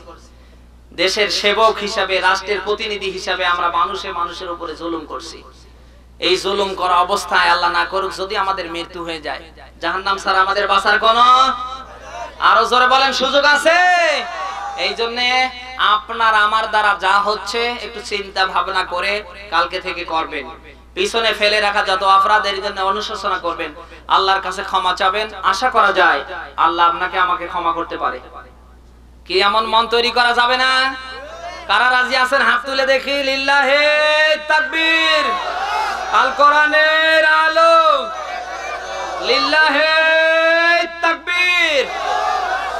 আরো গুরুত্বপূর্ণ একটা তথ্য দিচ্ছি, এই জন্যই আলোচনাগুলো আজকে ভাবেই করছি গ্রাম্য ভাষায়, কারণ গ্রাম্য পরিবেশে গ্রাম্য আলোচনা না করলে কালকেই সমালোচনা করবে। কথা বললে কেন? আমার দরকার কালকে থেকে ঈমান বৃদ্ধি হবে, মসজিদে গিয়ে নামাজের কাতার বেশি হবে। কথা বললে কেন? খারাপই ছেড়ে দেবে। এই আলোচনাগুলি গ্রামগঞ্জের জন্য যথেষ্ট। কথা কি শুনতেছেন? তিরমিজি শরীফের হাদিস, তিরমিজি শরীফের হাদিস, আব্দুল্লাহ বিন মাসউদ রাদিয়াল্লাহু বলেন, আমি কি বলবো না শেষ করে দেব? আব্দুল্লাহ বিন মাসউদ বলেন লা তাসুলু কদামা ইয়াউমাল কিয়ামাতি মিন ইনদি রাব্বি হাত্তা ইউসাল আন খামস। কিয়ামতে 5টা প্রশ্নের জিজ্ঞাসাবাদ আল্লাহ না করা পর্যন্ত একটা মানুষকে সামনে একটা পা উঠাতে দেবে না। দেখেন তো 5টা প্রশ্নের ভেতরে আপনি কি পাস করে আছেন না ফেল করে আছেন? আপনি যদি ফেল করে থাকেন, পাস করার কালকে থেকে চেষ্টা করবেন, তাহলে জীবনকে সফল করে দেবে কে? যেহেতু কোরআনে কারীমের স্পষ্ট কথা আল্লাহ দিয়েছে যে কুল্লু নাফসিম বিমা কাসাবাত রহিনা, প্রত্যেক মানুষ কিয়ামতের ময়দানে ধরা খাবে তার কর্মের কারণে। দুনিয়ায় যার কর্ম ভালো হবে তাকে কিয়ামতের ময়দানে ওইভাবে প্রতিদান দেবে কে? আমরা ইংলিশে একটা প্রবাদ পড়েছিলাম না, as you sow so you reap, যেমন কর্ম তেমন। আমরা আরবিতেও একটা প্রবাদ পড়েছিলাম, কামা তাদিনু তুদান, যেমন কর্ম তেমন ফল। এখন দুনিয়ার কর্ম আমার যেমন হবে ওইভাবে আমাকে প্রতিফল দেবে কে? না আল্লাহ জুলুম করবে? না, আল্লাহ জুলুম করবে না। কারণ আল্লাহ জুলুমকারী। যে কথা বলছিলাম, কিয়ামতে 5টা প্রশ্ন করবে কে জানো? সবাই বলেন। 1 নম্বরে আন উমরিহি ফিমা আফনা, আপনার জীবনকাল সম্পর্কে জিজ্ঞেস করবে কে? আল্লাহ বলবে, বান্দা তোমার জীবনকালটা কেমনে তুমি কাটিয়েছো। এখানে নারী পুরুষ সবার কথা। আন উমরিহি ফিমা আফনা, বান্দা হে বান্দি তোমার জীবনকালটা কেমনে কাটিয়েছো। আজ আমার জীবনকাল যেভাবে কাটছে শয়তান দেখে হাসে। কথা বলে না কেন? নামাজ নাই, রোজা নাই, দুনিয়ার কোনো ভালো কাজ নেই, যা আছে সব শয়তানের শয়তানি। কথা বলে না কেন? এই জীবনকাল সম্পর্কে কিয়ামতে যখন আল্লাহ আপনাকে আমাকে ধরবে, এই ব্যাপারে জিজ্ঞেস করবে, কি জবাব দেব? এই কথা কয় না কেন? কেউ পরীক্ষার হলে যদি ভাইবা দিতে যায়, সার্বিক পূর্বের প্রস্তুতি নিয়েই কিন্তু সে ভাইবা দিতে যায়। কথা বলে না কেন? কারণ ভাইবা বোর্ডে একজন নয়, দুইজন নয়, কয়েকজন মিলেই কিন্তু ছাত্রটাকে, স্টুডেন্টকে প্রশ্ন করে। কেউ নিজের জেলা সম্পর্কে করে, কেউ নিজের সাবজেক্ট সম্পর্কে করে, কেউ সাধারণ জ্ঞান সম্পর্কে করে, কেউ আবার বিজ্ঞান সম্পর্কে করে, কেউ আবার ম্যাথমেটিক্স নিয়ে করে, কেউ আবার ইংলিশ নিয়ে করে। কথা বলেন। ওই ভাইবা বোর্ডে যারা পাস করে তাদের এই চাকরি হয়। আল্লাহর আদালতে ওই ধরনের ভাইবা হবে। ওই ভাইবাতে 5টা প্রশ্ন থাকবে। তার ভিতরে 1 নাম্বার প্রশ্ন আল্লাহ নিজেই করবে, তোমার জীবনকালটা কেমনে কাটিয়েছো। প্রিয় বগুড়াবাসী, আপনার আমার জীবনকাল যদি আল্লাহর জন্য, আল্লাহর ইসলামের জন্য, আল্লাহর বিধান দিয়ে না দুনিয়ায় না চলে, আর আমার জীবন কালের উপরে যদি আল্লাহ বাদ দিয়ে শয়তান খুশি থাকে, নিশ্চিত আমার আপনার ঠিকানা হবে জাহান্নাম। কারণ এই দুনিয়ায় শয়তান কোনো দিন চাবে না আপনাকে আমাকে মসজিদে গিয়ে নামাজ পড়তে চাবে। শয়তান কোনো দিন চাবে না দুনিয়ায় আমাকে আপনাকে দিয়ে কোনো ভালো কাজ করাবে চাবে। শয়তান ওত পেতে বসে আছে, যে কোনো কায়দায় আমাকে আপনাকে পথভ্রষ্ট করবে।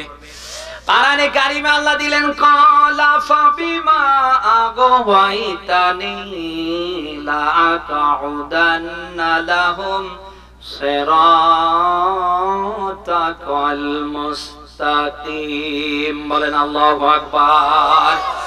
এই যে সিরাতাকাল মুস্তাকিম, এটা সূরা আরাফ 8 নম্বর পারা 11 নম্বর পৃষ্ঠার 16 নম্বর 17 নম্বর আয়াতে আল্লাহ কথাগুলি আর ভালো করে দিয়েছেন। আল্লাহ পাক বলেন, শয়তানের কাজ কি জানো? সঠিক পথের মোড়ে মোড়ে বসে বসে তোমাদের ধোঁকা দেওয়া। ভালো কাজ যেখানে, শয়তানের বাধা সেখানে। এই কথা শুনতেছেন? শয়তান সিনেমা হলে যাবে না, কোন যাত্রায় যাবে না, কোন লটারিতে যাবে না, দুনিয়ার কোন খারাপ জায়গায় শয়তান যাবে না। শয়তান শুধুমাত্র যাবে ভালো ভালো জায়গায়। এই জায়গায় শয়তান আছে না নেই? বারবার সিমটাচ্ছে আর বারবার গুঁতো দিচ্ছে, বাদ দে, কি শুনিস মোবাইলে শুনতে পারবি। কথা বলে না কেন? শয়তান কোনদিন চাবে না যে দুনিয়ায় ভালো কাজ আপনার দ্বারা হোক, আমার দ্বারা হোক। কারণ শয়তানের টার্গেট যে করেই হোক আপনাকে আমাকে জাহান্নামে নেবে। এখন আমার ভাইরা যে কথা বলছিলাম, কিয়ামতে ভাইবা বোর্ডে আমার আল্লাহ 5টা প্রশ্ন আপনাকে আমাকে করবে। তার ভিতরে 1 নাম্বার হবে আমার আপনার জীবনকাল সম্পর্কে।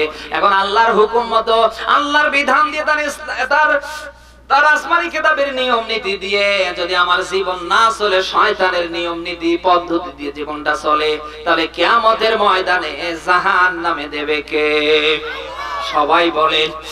2 নম্বরে আমার আপনার জীবনকাল সম্পর্কে কিয়ামতে আমার আপনার যৌবনকাল সম্পর্কে কিয়ামতে প্রশ্ন করবে কে?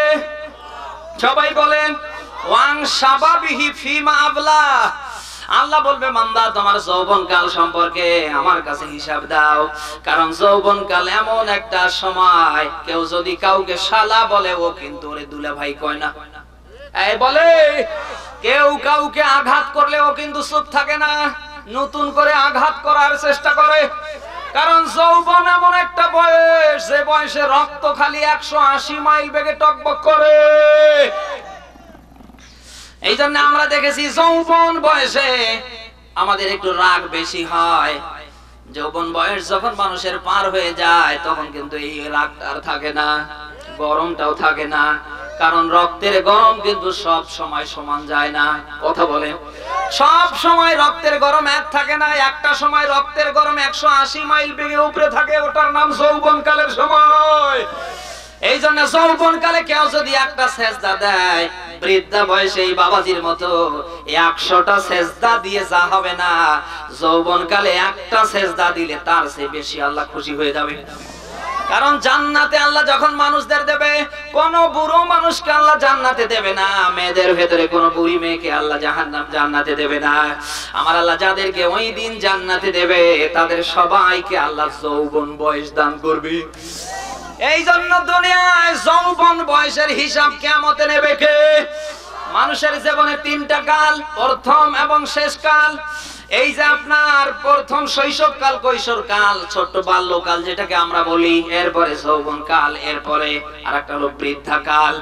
প্রথম এবং তৃতীয় কালের কোনো হিসাব আল্লাহ রাখে না, কোনোদিনও রাখবে না। একটা কালের হিসাব আমার আল্লাহ রাখে, তার বিচার করবে, ওই কালটার নাম যৌবনকাল। এই কথা শুনতেছেন? এই জন্য যৌবন কালের ইবাদত বুড়ো বয়সের ইবাদতের চেয়ে আল্লাহর কাছে অনেক দাম বেশি। কারণ এই পৃথিবীতে ইসলামের সবচেয়ে বেশি উপকার যারাই করেছে তারাই যুবক, তারাই যৌবন প্রাপ্ত।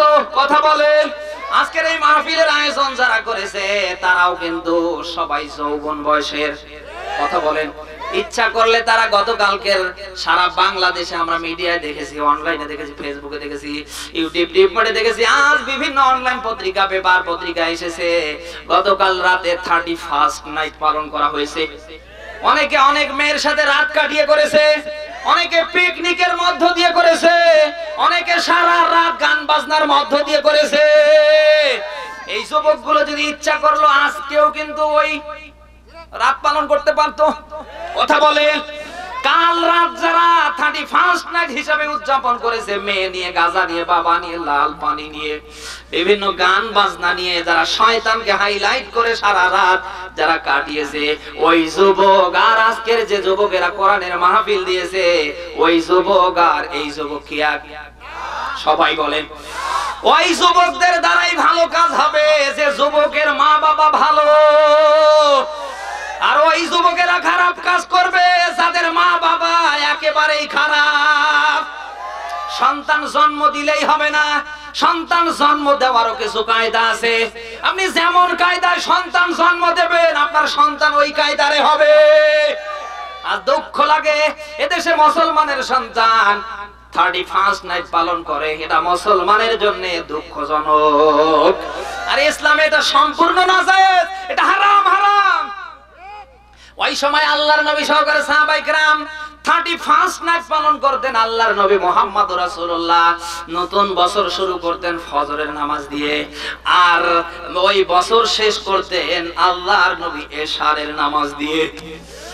অথচ নামাজ নেই, কালাম নেই, আল্লাহ নাই, রাসূল নেই, পরকাল নেই, আখিরাত কিচ্ছু নেই, আমাদের সব আছে শয়তানি।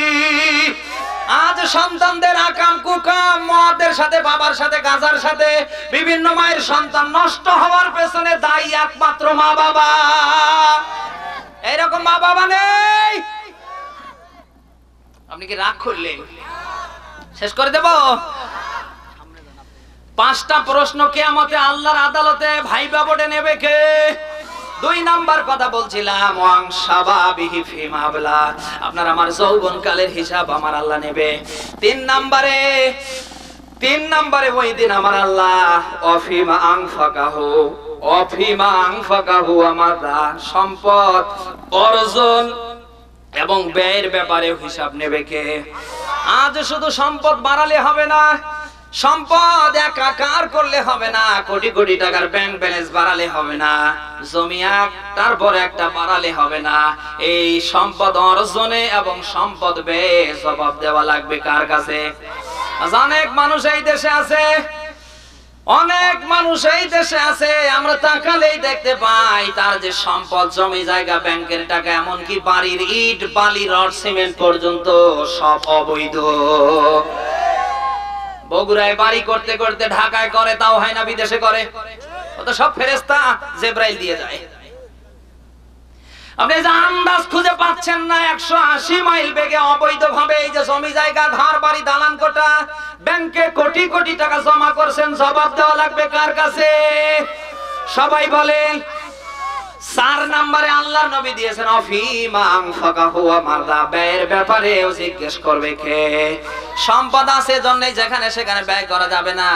আমার দেশে অনেক মানুষ এই দেশে আসে, মসজিদেও সভাপতি করে, আবার যাত্রাতেও সভাপতি হয়। মা দুর্গা পূজা, মা কালী পূজায় অনেক এই দেশের মসজিদ কমিটির সভাপতি, সেক্রেটারি সভাপতি হয়, অতিথি হয়। সুবহানাল্লাহ। সম্পদ আছে জন্যই যেখানে সেখানে আপনি ব্যয় করবেন, জবাব দেওয়া লাগবে। মুসলমান বলেন কার কাছে? আল্লাহ রাব্বুল আলামিন বলেন ইয়াসআলুনাকা মাযা ইউনফিকুন কুল মা আনফাকতুম মিন খায়রিন ফালিল ওয়ালিদাইন ওয়াল আকরাবিনা ওয়াল ইয়াতামা ওয়াল মাসাকিন ইবনিস সাবিল। বলেন আল্লাহু আকবার। সূরা বাকারা 2 নাম্বার পারা 12 নাম্বার পৃষ্ঠার 215 নাম্বার আয়াতে আমার আল্লাহ কথা বলে দিয়েছেন। ওই সময় আল্লাহ তার রাসূলকে ডাক দিয়ে বলছিলেন, হে রাসূল, দুনিয়ার মানুষ যদি আপনাকে জিজ্ঞেস করে আমাদের এত ধন আছে, সম্পদ আছে, আমরা এগুলি ব্যয় করব কোথায়?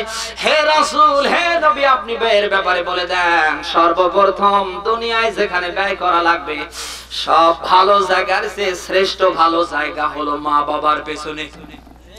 এই জন্যই আল্লাহ দিলেন ফালিল ওয়ালিদাইন। কথা শুনতেছেন? দুনিয়ার ধন সম্পদ থাকলে যেখানে সেখানে ব্যয় করবেন তা হবে না। আমার আল্লাহ আপনাকে ব্যয়ের খাত দেখিয়ে দিলেন। উত্তম খাত হলো মা বাবার পেছনে। মা বাবার পেছনে খরচ করার দরকার আছে না নেই? কিন্তু দুঃখ নিয়ে বলতে হয়, এই দেশে অনেক মানুষ আছি আমরা বউ পাগলা দেওরা। বউয়ের কথা মতো মা বাবার পেছনে খরচ করা তো দূরের কথা, আমরা অনেকে বউয়ের কথা মতো শ্বশুর বাড়িতে ঘর জামাই। এই কারা আছেন হাত তোলেন তো।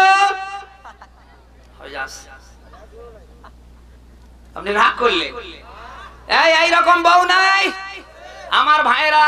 পৃথিবীতে কেউ যদি সম্মান পেতে চায়, ইজ্জত পেতে চায়, পৃথিবীতে সম্পদের মালিক হতে চায়, সে যেন তার মা বাবার পেছনে খরচ করে। অনেক মানুষ এই দেশে আছে না নেই? আমার ভাইরা, বউ মারা গেলে বউ পাওয়া যাবে, কিন্তু বিবেক দিয়ে বলেন তো, মা মারা গেলে মা পাওয়া যাবে? বাবা মারা গেলে বাবা পাওয়া যাবে?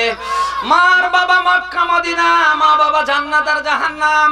মা বাবার দিকে যতবার আপনি নেক নজর দেবেন, প্রত্যেকবারই আল্লাহ একটা করে কবুল হজ্জের সওয়াব আল্লাহই দেবে। আজ আমরা লোক দেখানোর জন্য অনেকে 4 লক্ষ 5 লক্ষ করে টাকা খরচ করে হজ করতে যাই, আর বাংলাদেশে পা দিতে দিতে আমরা ফ্লাইট থেকে নামার পরেই পোস্টারে নাম দিয়ে ফেলি আল হাজ। কথা বল না কেন? কোন মাহফিলের কোন অতিথি ব্যানারে যদি ওর নাম লেখা হয়, সামনে যদি আল হাজ লেখা না হয়, ও রাগ করে, টাকা দেয় না। তাহলে ও কি হজ করেছে আল্লাহর জন্য? আবার এই হজ করার পেছনে ওই টাকার দিকে তাকান, সুদের হয় জমজমাট ব্যবসার টাকা, নতুবা কারো হক নষ্ট করার টাকা, নতুবা রাষ্ট্রের অবৈধ টাকা কলমের খোসা দিয়ে মারা। এই অবৈধ পন্থায় কোন অর্থ পেটের ভেতরে ঢুকালে বা এই অর্থ দিয়ে কাবায় গিয়ে দুনিয়ার কোন ভালো কাজ করলে সব যাবে নাকি? সবাই বলেন। এই হজ না, কবুল হজ্জের সব মা বাবার দিকে নেক নজর দিয়ে তাকালে দেবে কে? ওই মা বাবা ঘরে নেই। অনেক মানুষ এই দেশে আছে যাদের কুকুরের চেয়েও নিম্নমানের ঈমান। তারাই ওই সমস্ত মা বাবা বাদ দিয়ে বিভিন্ন খাবার নিয়ে, টাকা নিয়ে, পয়সা নিয়ে, অনেকে ঘরের বউ নিয়ে ওই সমস্ত আগলা বাবা পাগলা বাবা নতুন আব্বার কাছে যায়। এইরকম আব্বার কাছে যান কারা? হাত তোলেন তো। এই হাত তোলেন না কেন? কিসের আব্বা? ইসলাম এগুলি সাপোর্ট করে না। আর ওই সমস্ত আব্বার কাছে গিয়ে আপনি কান্না করেন, না বাবা ব্যবসায় সবুজ বাতি জ্বলিয়েছে, লাল বাতি জ্বালিয়ে দাও। সুবহানাল্লাহ। বারে বারে ছেলে হয় মেয়ে হয়, আর শয়তান যায় ওই আব্বার কাছে যায়, এই তোর আব্বা তোরে কিছু দিতে পারবে? মরা মানুষের কোনো ক্ষমতা আছে? আজ ওই সমস্ত মাজার পূজারি, মাজার পূজারি, মাজার ব্যবসায়ী যারা কোটি কোটি টাকার মালিক, তারা আপনি দেখেন রেল লাইনের ধারে একটা মাজার নেই, সব মাজার ওই সমস্ত ভন্ডের, সব বাস ট্রাক চলাচল করার রাস্তা। কারণ ওরাও ভালো করেই মাজার বানিয়েছে, আসলে কিন্তু ওখানে কিচ্ছু নেই, খাওয়ার ধান্দা। যত গাঁজা, বাবা, লাল পানি, যত অবৈধ ব্যবসা চলছে 180 মাইল বেগে, সব এই সমস্ত আগলা বাবা, পাগলা বাবা, ন্যাংটা বাবার দরবারে। আর আমার দেশের মানুষ ওখানে যায় ভালো হওয়ার জন্য। আপনি ভালো হবেন না? নিজের মা মারা যায়, বাবা মারা যায় না খেয়ে। এই শীতে অনেক মা বাবা আছে একটা কম্বল পেলে মহা খুশি। অন্যের সন্তানেরা বাজার থেকে কিছু নিয়ে গেলে মা তাকিয়ে থাকে, এমনকি হাঁটতে হাঁটতে ওই পর্যন্ত যায়। বৃদ্ধা বাবা ভালো খাবারের আশায় কারো হাতে কোনো টোপলা দেখলে লাঠিতে ভর করে করে চলে যায়, সাথে পারে না।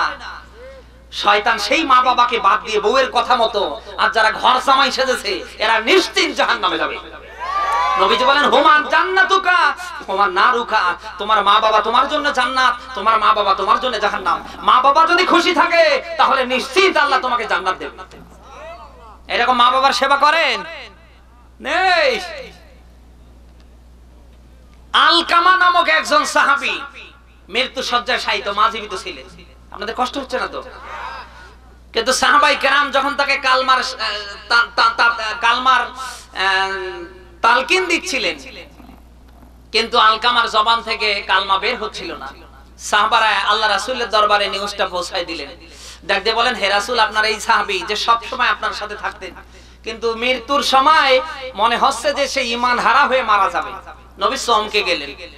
সাহাবাই কেরামকে নবী উদ্বুদ্ধ করলেন, বললেন, দেখো তো তার মা কি বেঁচে আছে? সাহাবাই কেরাম চলে আসলেন, হ্যাঁ, যা তথ্য নিয়ে দেখে যে হ্যাঁ তার মা বেঁচে আছে। ডাক দিয়ে বলেন, মা তুমি কি তোমার সন্তান আলকামার উপরে বেজার? মা এক বাক্যে বললেন, হ্যাঁ, কারণ বউ পাওয়ার পরে সে আমার সাথে তেমন ভালো ব্যবহার। এরকম বউ পাগলা দেওরা আছে না নেই? আমি কোনদিন আমার এই সন্তানকে আমি মাফ করব না। সাহাবাই কেরাম চলে গেলেন নবীজির দরবারে। ডাক দিয়ে বলেন, হে রাসূল, আলকামার মা জানিয়েছে বউ পাওয়ার পরে সে তাকে ভুলে যাওয়ার কারণে সে যদি নাফরমান অবস্থায় মারা যায় তাও তার মা মাফ করবে না। নবীজি দেখলেন আমার সাহাবী যদি নাফরমান অবস্থায় মারা যায় ঈমান ছাড়া, তাহলে আল্লাহ জাহান্নাম দেবে। কথা বলে না কেন? আল্লাহর নবী মুহাম্মদুর রাসূলুল্লাহ সাহাবীদেরকে অনুমতি দিলেন, তোমরা আগুনের কুণ্ডলীর ব্যবস্থা করো, কিছু কাঠ সংগ্রহ করো। নবী মুহাম্মদ রাসূলুল্লাহর কথা মতো ওই কাঠের উপরে আগুন ধরিয়ে দিলেন। হযরত আলকামার মা ছিলেন একজন অন্ধ মানুষ, দেখতে পারে না। আগুনের পাশে তার হাত ধরিয়ে দাঁড় করায় দেওয়া হলো। আল্লাহর নবী মুহাম্মদ রাসূলুল্লাহ সাহাবীদের ডাক দিয়ে বলেন, সাহাবীরা, আলকামার মাকে বলো আগুন জ্বলছে, আপনি কি তাপ সহ্য করতে পারছেন? আপনার কাছে কি কিছু তাপ আসছে? আলকামার মা ডাক দিয়ে বলছেন, আল্লাহর নবীর সাহাবীরা, হ্যাঁ আগুনের তাপ বোঝা যাচ্ছে। সাহাবীরা ডাক দিয়ে বলেন, আলকামার মা, আপনি দেখতে পেলে নিজেই দেখতে পেতেন আল্লাহর নবী মুহাম্মদ রাসূলুল্লাহর আদেশে আগুন জ্বালানো হচ্ছে। আপনি যদি আলকামাকে মাফ না করে দেন তাহলে আগুনের উপরে তাকে পুড়িয়ে মারা হবে। হযরত আলকামার মা চোখের পানি ছেড়ে দিয়ে ডাক দিয়ে বলে, আলকামার সঙ্গী সাথীরা, নবীর সাহাবীরা, তোমরা শুনে রাখো, আমার আলকামাকে আর আগুনে পোড়ানোর দরকার নেই। কারণ ওই আলকামাকে দুনিয়ায় আনতে গিয়ে আমি মার যত রক্ত জমিনে বের হয়েছে, ওই আলকামার জন্য আমি মার যত কষ্ট হয়েছে, ওই দিনের কষ্টের তুলনায় আলকামা আমারে যে কষ্ট দিয়েছে এটা কিছুই না।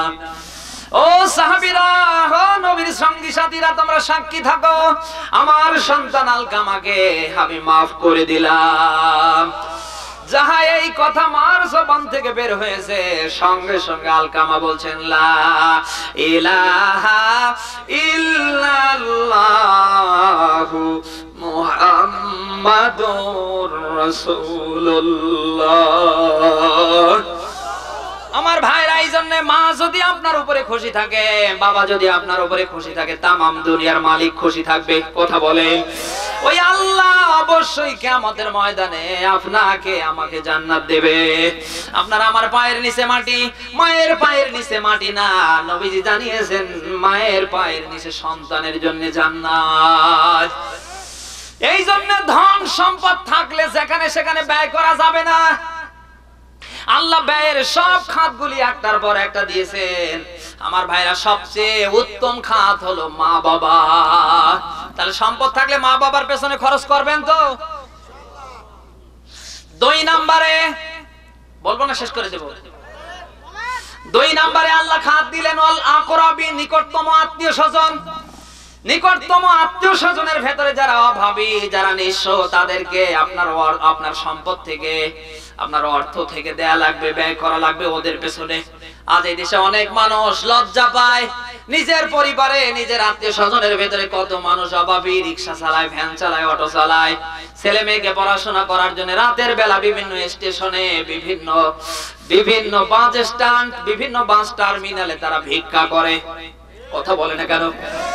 অথচ তাকিয়ে দেখেন ওর পরিবারের ভেতরে এমন এমন বড় লোক আছে না নেই? আর ওই বড় লোক সম্পদ এদেরকে দিতে লজ্জা পায়, এদের পরিচয় দিতে লজ্জা করে। টাকা পয়সা সব এই বগুড়ায় না দিয়ে সব বরিশালে ঢালে। নেই আমার ভাইরা, আবারও বলছি, সম্পদ আছে জন্যই যেখানে সেখানে দেবেন তা না, জবাব দেওয়া লাগবে কার কাছে? আল্লাহ রাব্বুল আলামিন বলেন ওয়ালা আকরাবিন, নিকটতম আত্মীয় স্বজনের ভিতরে তোমার সম্পদটা ব্যয় করা লাগবে। আপনি যদি আত্মীয় স্বজনকে আপনার সম্পদ থেকে কিছু দিয়ে ফেলেন, নাসাই শরীফের হাদিস, আল্লাহর নবী দিয়েছে 2টা লাভ আপনার হবে। একটা, তাদের হক আদায় হয়ে গেল। 2 নম্বরে আপনি ওদেরকে যে দান করলেন, ওদের মুখে হাসি ফোটালেন, আমার আল্লাহ এর জন্য আপনার আমলনামায় সওয়াব দেবে। আমরা নিজেদের ভেতরে দেখবো কারা গরিব, কারা অসহায়, এরপরে অন্যরা। কথা বলেন, নিজে মরে ফকির তাজা করলে কোনো সওয়াব নেই, লাভ নেই। এই জন্য আগে নিজে। কোরআনে কারীমের সূরা তাহরিমের 6 নম্বর আয়াতে আল্লাহ দিলেন ইয়া আইয়ুহাল্লাযীনা আমানু কু আনফুসাকুম ওয়া আহলিকুম নারা। আল্লাহ বলেন ও হে ঈমানের দাবি করো যারা, আমি আল্লাহ তোমাদের বলছি আগে নিজেরা বাঁচো, তারপরে আহলদেরকে বাঁচাও। কথাকার সবাই বলেন। তাহলে ওই আয়াত দিয়ে একখানে আমরা কথা বলতে পারি। আগে নিজের আত্মীয় স্বজনের ভেতরে যারা অভাবী, আগে ওদের দিকে দেখা লাগবে, পরে অন্যরা। মনে থাকবে? 3 নম্বরে আল্লাহ দিলেন ওয়াল ইয়াতামা, ইয়াতিম যারা। আমরা জানি এই দেশে যাদের মা নেই, যাদের বাবা নেই, কারো জন্মের পূর্বে মারা যায়, অনেক বাবা আছে না নেই? অনেক সন্তান আছে 5 বছর, 6 বছর, 3 বছর মায়ের দুধ টানতে মারা যায়। এরকম একদিনের শিশু থাকা অবস্থায় মা মারা যায় কিনা? এই যে ইয়াতিম, আমার বিভিন্ন ইয়াতিমের সংজ্ঞা আছে, আমি ওদিকে যাচ্ছি না। যেহেতু আল্লাহ দিলেন সম্পদ থাকলে যেখানে সেখানে ব্যয় করা যাবে না, 3 নাম্বার আল্লাহ দিলেন ব্যয়ের খাত ওয়াল ইয়াতামা, যারা ইয়াতিম। আপনি ইয়াতিমের পিছনে যদি সম্পদ আপনার খরচ করেন, কিয়ামতের ময়দান যেদিন কায়েম হবে, বিশ্ব নবী নিজেই ইয়াতিম ছিলেন, নবীর সাথে জান্নাতে যাওয়ার ব্যবস্থা আল্লাহ করে দিবেন। তিরমিজি শরীফের হাদিস, আল্লাহর নবী দিয়েছে, দুনিয়ায় কেউ যদি কোন ইয়াতিমের মাথায় হাত বোলায়, ওই হাতের নিচে যতগুলি লোমকূপ পড়বে, প্রত্যেকটা চুলের বিনিময়, লোমের বিনিময় একটা করে নেকি আল্লাহ আমলনামায় দান করবে। এরকম ইয়াতিম এই দেশে আছে না নেই? অথচ এই দেশে অনেক মানুষ আমরা আছি চাচা হিসাবে, অনেক মানুষ আমরা আছি ইয়াতিমের গার্ডিয়ান হিসাবে, দেখতেই পারি না। কথা বলে না কেন?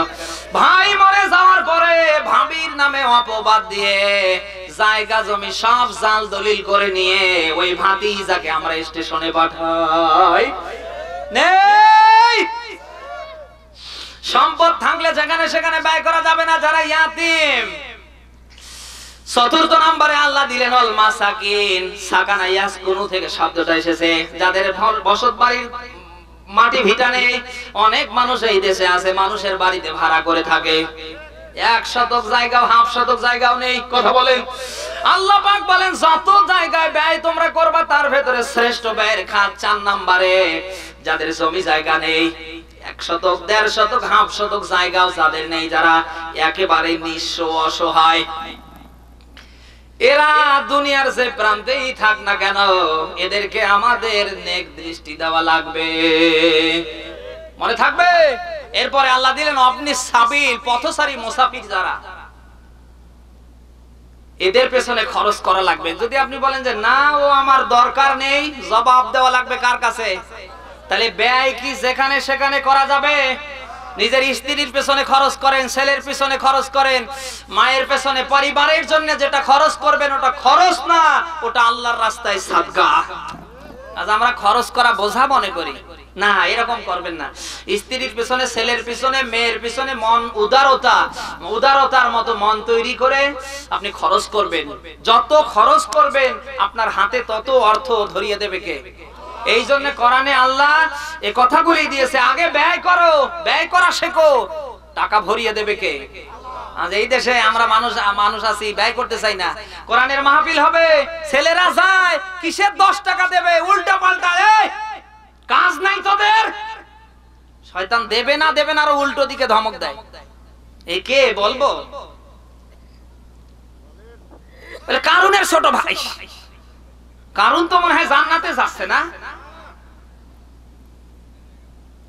আল্লাযী জামাআ মালাহু আদ্দাদা আয়াহসাবু আন্না মালাহু আখলাদা।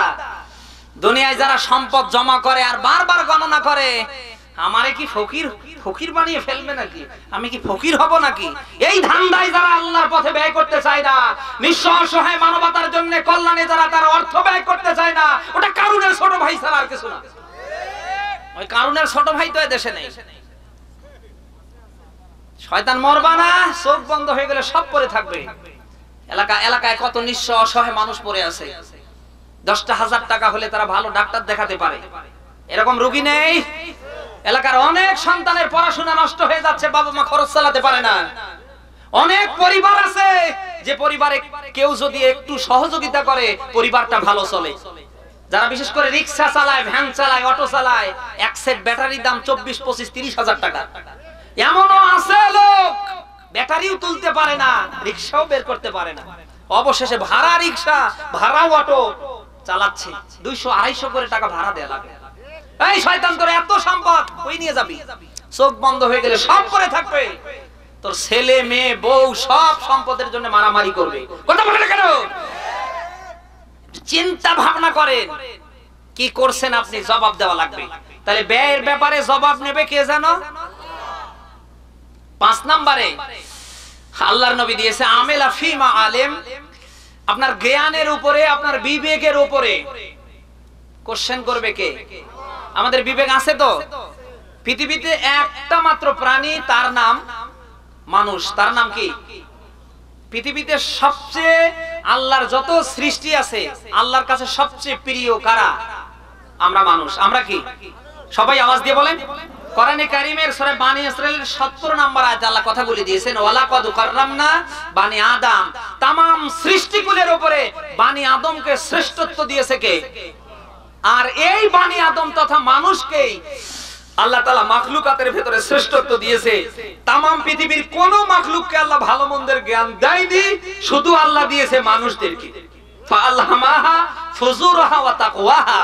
আল্লাহ বলেন আমি মানুষকে শুধুমাত্র ভালো আর মন্দের বোঝার মতো জ্ঞান দিয়েছি। মানুষ বাদ দিয়ে কোন কুকুরকে, শুকুরকে, কোন জানোয়ারকে, কোন প্রাণীকে আল্লাহ ভালো মন্দের বোঝার জ্ঞান দিয়েছে? আচ্ছা দেখেন, আপনি যখন হেঁটে যান, কুকুরকে আপনি গালি দেননি, ওর সাথে জমি জায়গা নিয়ে কোনো গন্ডগোল নেই, লেনদেন নিয়েও কোনো গন্ডগোল নেই, আছে? অথচ আপনি হেঁটে যাচ্ছেন মাথায় টুপি দিয়ে, সুন্দর জুব্বা আব্বা পরে, সুন্দর লেবাসে, কুকুর সামনে এসে দারওয়ানের ভূমিকা পালন করছে, আপনাকে ওদিকেও যেতে দেবে না, এদিকেও যেতে দেবে না। এমনও কুকুর আসে 180 মাইল বেগে আপনাকে আক্রমণ করে। নেই, আপনার বাড়ির গরু, ছাগল জম্মের খাওয়ান, অপরের ক্ষেতের সামনে আপনি যখন বাঁধবেন, ওকে যদি বলেন যে শোন, বাসায় তো আর কম খাওয়ালাম না, খবরদার আমি তো থাকছি না, অন্যের যাতে কোনো ক্ষতি না হয়। আমার তো মনে হয় আপনি আসতে না আসতেও খালি বারবার ওদিকে তাকাবে। যখন আপনাকে সে আর দেখতে পারে না, তখন 180 মাইল বেগে টানাটানি শুরু করে। কথা বলেন। তাহলে এই গরু, ছাগল, এই কুকুরের ভালো মন্দের জ্ঞান কার? ভালো মন্দ জ্ঞান আছে? আমরা নাম বিশিষ্ট মানুষ, এই জন্য মানুষের সবচেয়ে বড় আদালত, তার নাম কি? আরো জোরে বলেন। কোরআনে কারীমের সূরা আরাফের 9 নম্বর পারা 13 নম্বর পৃষ্ঠার প্রথম নম্বর লাইনের 179 নম্বর আয়াতের শেষ অংশে আল্লাহ দিয়েছেন উলাইকা কালানামি বালহুম আদাল। আল্লাহ বলেন বিবেক থাকার পরে, ভালো মন্দের জ্ঞান থাকার পরে দুনিয়ায় যারা অন্তর দিয়ে চিন্তা ভাবনা করে, কান দিয়ে শুনে, চক্ষু দিয়ে দেখে, দুনিয়ায় যারা খারাপ ছেড়ে ভালোটা গ্রহণ করতে পারে না, ওটা আর মানুষ না, ওটা চার পাওয়ালা জানোয়ার, কুকুরের চেয়েও খারাপ।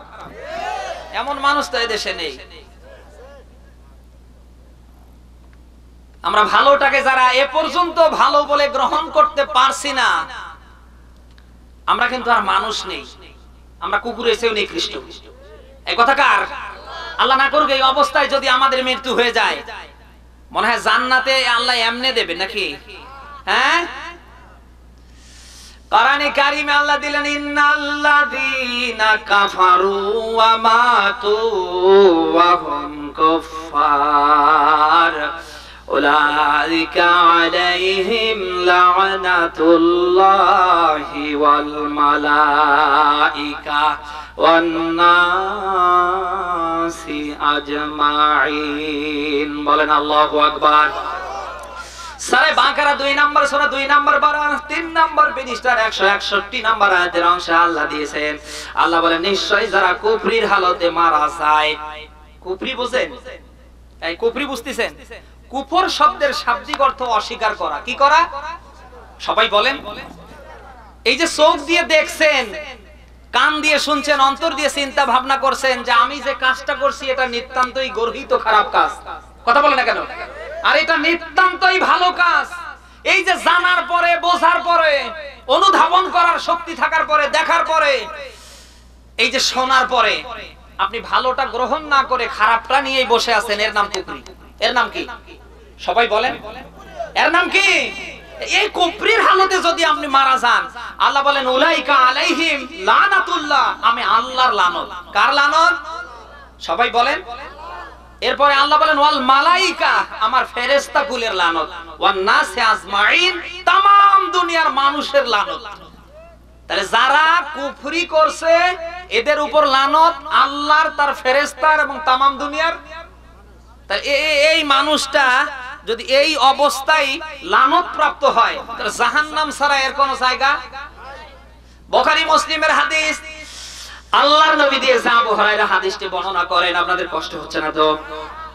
আল্লাহর নবী বলেন দুনিয়ায় যাদের উপরে আল্লাহ লানত করে, ফেরেশতা কুল যাদের উপরে লানত করে, तमाम দুনিয়ার মানুষদেরকে যাদের উপরে লানত করার জন্য আল্লাহ ইঙ্গিত করে, এই মানুষগুলি যখন দুনিয়ায় লানতপ্রাপ্ত হয়ে যায়, আমার আল্লাহ একই কায়দায় ফেরেশতাদের ডাক দিয়ে বলে, ফেরেশতারা तमाम আসমান জমিনবাসীকে সবাইকে বলে দাও, আল্লাহ আমরা ফেরেশতারা তোমরা সবাই মিলে এর জন্য বদদুয়া করো, কারণ আমার আল্লাহ আমরা এবং तमाम দুনিয়ার লানত আমার আল্লাহ কামনা করেছে, অতএব কারণে সবাই মিলে তোমরা ওর জন্য বদদুয়া করো। এই বদদুয়া নিয়ে যদি কারো মৃত্যু হয়ে যায়, নিশ্চিন্তার ঠিকানা হবে জাহান্নাম। সামান্য ঠান্ডার সিজনে ঠান্ডা আমাদের সহ্য হয় না, গরমের সিজনে গরম আমাদের সহ্য হয় না। দুনিয়ার আগুনের তুলনায় জাহান্নামের আগুন আমার আল্লাহ তৈরি করে রেখেছেন 69 গুণ বেশি তাপমাত্রার। সামান্য দুনিয়ার আগুন আমার আপনার কাপড়ে লাগলে 5-7 মিনিট সময়ও নিতে চায় না, তার আগেই চামড়া আমরা সব পুরো একাকার করে ফেলে। কথা বলেন, এখানে আগুন জ্বললে এখানে থাকা যায় না। জাহান্নামের আগুনের তুলনায় দুনিয়ার আগুনের দাম কিছুই না। দুনিয়ার আগুনের তুলনায় জাহান্নামের আগুনের পাওয়ার হলো 69 গুণ বেশি। এই আগুনের তাপ আমার আপনার সহ্য হয় না, আর ওই জাহান্নামের আগুন আমার আল্লাহ দুনিয়ার আগুনের তুলনায় অনেক গুণ বেশি তাপমাত্রা রাখবেন, আর ওটাকে আল্লাহ জ্বালাবেন দুনিয়ার কোন খড়ি খড়কুটো কাঠ দিয়ে নয়। আমার আল্লাহ ওই জাহান্নামের আগুন জ্বালাবেন মানুষ আর পাথর দিয়ে। ও বগুড়ার মানুষ ভাইরা আমার, একটা বার চিন্তা ভাবনা করে দেখেন, দুনিয়ার সামান্য রোদের তাপ আমার সহ্য হয় না, দুনিয়ার সামান্য গরম আমার সহ্য হয় না, ঠান্ডার সময় আমার ঠান্ডা সহ্য হয় না। মরার পরে ওই কবর থেকে নিয়ে কিয়ামতের ময়দানে আল্লাহর জাহান্নামে আল্লাহ যদি তার ওই জাহান্নামের আগুনকে আমাকে দিয়ে আপনাকে দিয়ে জ্বালায়, সহ্য করবেন? সম্ভব হবে? এই জন্য কি করছেন, একটু চিন্তা ভাবনা করে ফিরে আসেন। আপনি যদি দুনিয়ায় চিন্তা ভাবনা করে দুনিয়ার খারাপিগুলি ছেড়ে দিতে পারেন, আল্লাহ পাক বলেন ইল্লা মান তাবা ওয়া আমানা ওয়া আমিলা আমালান সালিহা ফাউলাইকা ইউবাদদিলুল্লাহু সাইয়্যাতিহিম হাসানাত ওয়া কানাল্লাহু গফুরুর রহিমা। সূরা তাওবার সূরা ফুরকানের 70 নম্বর আয়াতে আল্লাহ দিয়েছেন, আল্লাহ রাব্বুল আলামিন বলেন তারা বাদ দিয়ে যারা দুনিয়া ঈমান আনার পরে খারাপ ছেড়ে যারা ভালো কাজ করে, আল্লাহ রাব্বুল আলামিন বলেন ওদের তাওবা আমি আল্লাহ কবুল করি আর ওদের সব অপরাধ আমি আল্লাহ maaf করে দিয়ে পূর্বের অপরাধগুলিকে নেকি বানিয়ে দেই। দুনিয়ায় মানুষ যখন খারাপ ছেড়ে দিয়ে ভালো কাজ শুরু করে পূর্বের সব খারাপ কাজ নেকি বানিয়ে দেয় কে? দুনিয়ায় কারণ নামে যদি থানায় মামলা হয় 10, 20, 50 বছর পরে আপনি না থাকলেও আপনার আত্মীয় স্বজনেরা কিছু টাকা পয়সা দিয়ে থানায় ওই কাজে যারা আছে তারা ভলিউম বই বের করে নিয়ে এসে আপনাকে ডকুমেন্ট দিতে পারবে। কথা বলে না কেন? কিন্তু এই দুনিয়ায় শত অপরাধ করার পরেও কোন মানুষ যদি আমার আল্লাহর দিকে ফিরে আসে, আমার আল্লাহ অপরাধগুলি আর রাখে না, ওগুলি সব আল্লাহ নেকি বানিয়ে দেয়। বুখারী মুসলিমের হাদিস, আমি বলবো না, শেষ করে দেব। বনি ইসরাইলের এক যুবক 99টা মানুষ খুন করার পরে লোকটা ভালো হবে চিন্তা ভাবনা নিজের ভেতরে জন্মে গেছে।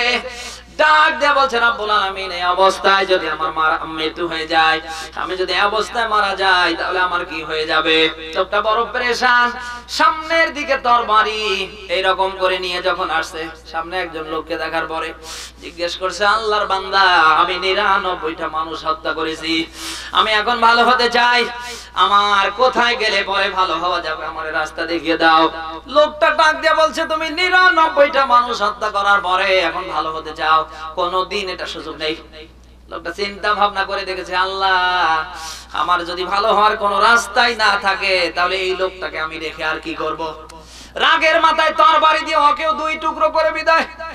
সামনের দিকে লোকটা ভরাক্রান্ত হৃদয় নিয়ে যায়, আবারও একজন মানুষের সাথে দেখা, ডাক দিয়ে বলে আল্লাহর বান্দা আমি এসেছি, ভালো হতে চাই, আমাকে কোথায় পাঠালে পরে আমি ভালো হতে পারবো, আমাকে একটা জায়গা দেখিয়ে দাও।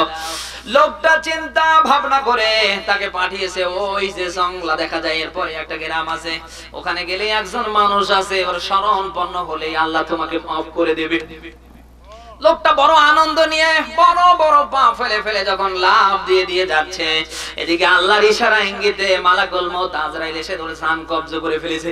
লোকটা জমিনের উপরে তরবারি নিয়ে পড়ে আছে, একদিকে জাহান্নামের ফেরেশতা আর একদিকে জান্নাতের ফেরেশতারা দূরত্ব মাফ করছে। জাহান্নামের ফেরেশতারা এই জন্যই দূরত্ব মাফ করছে। লোকটা কতটা খুন করেছে? কথা বলে না কেন? আরো জোরে বলেন। 100টা খুনের বোঝা মাথায় নিয়ে লোকটা মারা গিয়েছে, এই জন্য জাহান্নামের ফেরেশতারা দূরত্ব মাপছে। এদিকে আমার আল্লাহর রহমতের ফেরেশতারাও জান্নাতি ফেরেশতারাও দূরত্ব মাপছে। লোকটা কি জন্য যখন ওদিকে যাচ্ছিলেন, কথা কয় না, এই লোকটা কিসের জন্য যাচ্ছিলেন? লোকটা ভালো হওয়ার জন্য, নিজেকে পরিবর্তন করার জন্য, জীবনে যা হয়েছে আর করবে না বলে এই চূড়ান্ত সিদ্ধান্ত ডিসিশন নিয়ে যখন এই লোকটা যাওয়া শুরু করছিলেন, এই যে মনের ভেতরে এমন নিয়ত থাকার কারণে যখন লোকটার মৃত্যু হয়ে গিয়েছে, আল্লাহর ইশারা ইঙ্গিতে জাহান্নামের রাস্তা আল্লাহ অনেকটা লম্বা করে দিয়েছে আর জান্নাতের রাস্তা আল্লাহ একেবারে শর্ট করে দিয়েছে। আমার আল্লাহ ডাক দিয়ে বলে ফেরেশতারা দূরত্ব মাপো। আল্লাহ কি দেখে না? সবাই বলেন। দেখার পরেও ফেরেশতাদের মুখে আল্লাহ শুনতে চায়। ডাক দিয়ে ফেরেশতারা বলে রব্বুল আলামিন তোমার বান্দা জান্নাতের নিকটবর্তী। আল্লাহ পাক বলেন ও বান্দা আমার বান্দা, ও ফেরেশতারা আমার বান্দা অপরাধ করতে ভালোবাসে আর আমি রব্বুল আলামিন আমার বান্দাকে ক্ষমা করতে ভালোবাসি। قل يا عبادي الذين أسرفوا على أنفسهم لا تقنطوا من رحمة الله। সারাই জমার 39 নম্বর সূরা 24 নম্বর পারা 3 নম্বর পৃষ্ঠার 53 নম্বর আয়াত থেকে 4 নম্বর পৃষ্ঠার 53 নম্বর আয়াতে আল্লাহ দিয়েছেন। আল্লাহ পাক বলেন হে নবী আমার বান্দা নিজের নফসের উপরে শয়তানের ফেরে পড়ে যতই দুনিয়ায় অপরাধ করুক না কেন, লা তাকনাতু মির রাহমাতিল্লাহ, আমার রহমত থেকে যেন দূরে না যায়, নিরাশ না হয়। কথা কার?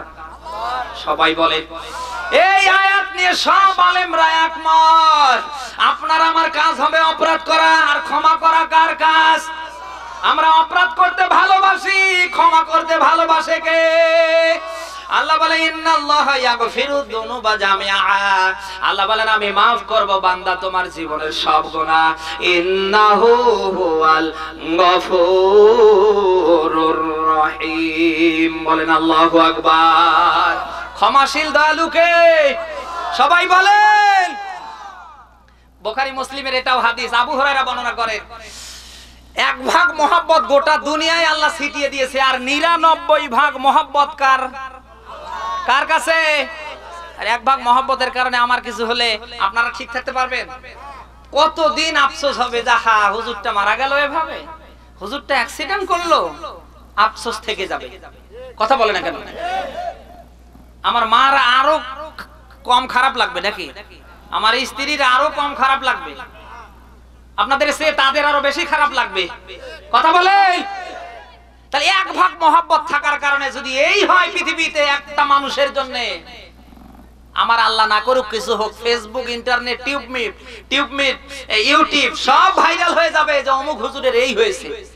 সামান্য এক ভাগ মোহাব্বত গোটা সৃষ্টিকুলে, মানুষের ভেতরে তা না তো, তামাম দুনিয়ায় সৃষ্টিকুল কম আছে, সবার ভেতরে দেওয়ার কারণে এই এক ভাগ মোহাব্বতের কারণে যদি এত কিছু হয়, আর 99 ভাগ মোহাব্বত আছে কার কাছে?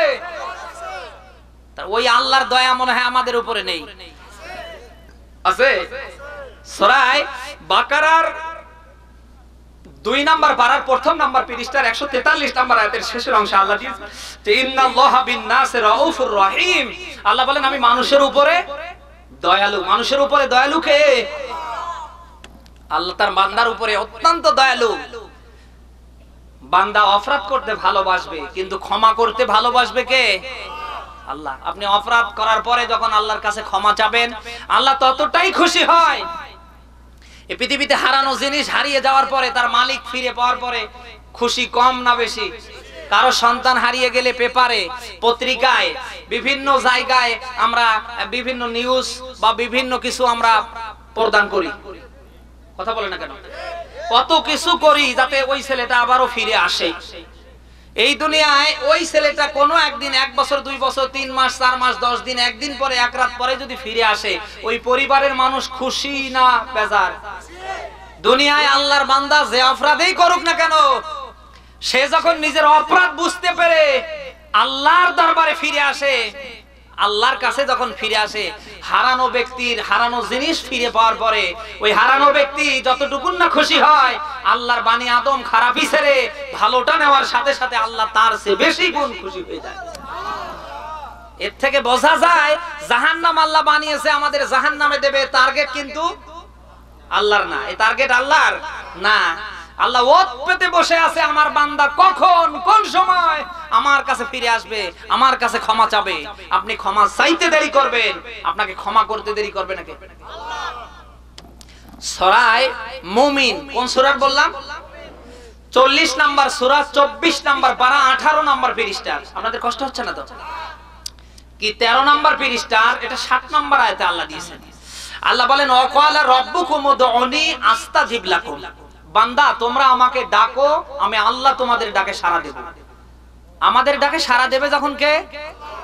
ওই আল্লাহ আছে তো নাকি? তাহলে আল্লাহ, আল্লাহর কথা, তোমরা আমাকে ডাকো, আমি আল্লাহ তোমাদের ডাকে। বুখারী মুসলিমের হাদিস, এটাও আবু হুরায়রা বর্ণনা করেন। রাতের 1/3 আমার আল্লাহ প্রথম আসমানে নেমে আসে।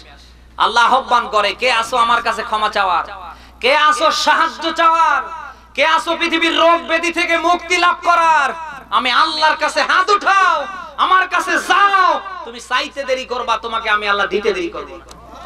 দুঃখজনক হলেও সত্য, আমরা আল্লাহর কাছে চাইতে লজ্জা করি। আমাদের চাওয়া বিভিন্ন খানকায়, বিভিন্ন মাজারে, বিভিন্ন বাবার কাছে, বিভিন্ন মানুষের কাছে। কথা বলে না কেন? চাওয়া লাগবে জানো কার কাছে? এই আয়াতের একটু হক আদায় করি। আদম থেকে নিয়ে মুহাম্মদ রাসূলুল্লাহ পর্যন্ত দুনিয়ায় যত নবী রাসূল এসেছেন, সবাই বিপদে পড়ার পরে ডাক দিয়েছেন কাকে? ওই সময় ইউসুফ নবীর কথা মনে পড়ে গেল। হযরতে ইউসুফ আলাইহিস সালাতু ওয়াস সালামকে জুলাইখা যখন ষড়যন্ত্র করে ঘরের ভিতরে বন্দী করলেন, জানলাগুলি বন্ধ করে দিলেন, ঘরের দরজা বন্ধ করে দিলেন। হযরত ইউসুফ আলাইহিস সালামের সাথে জুলাইখা অবৈধ সম্পর্ক করবে।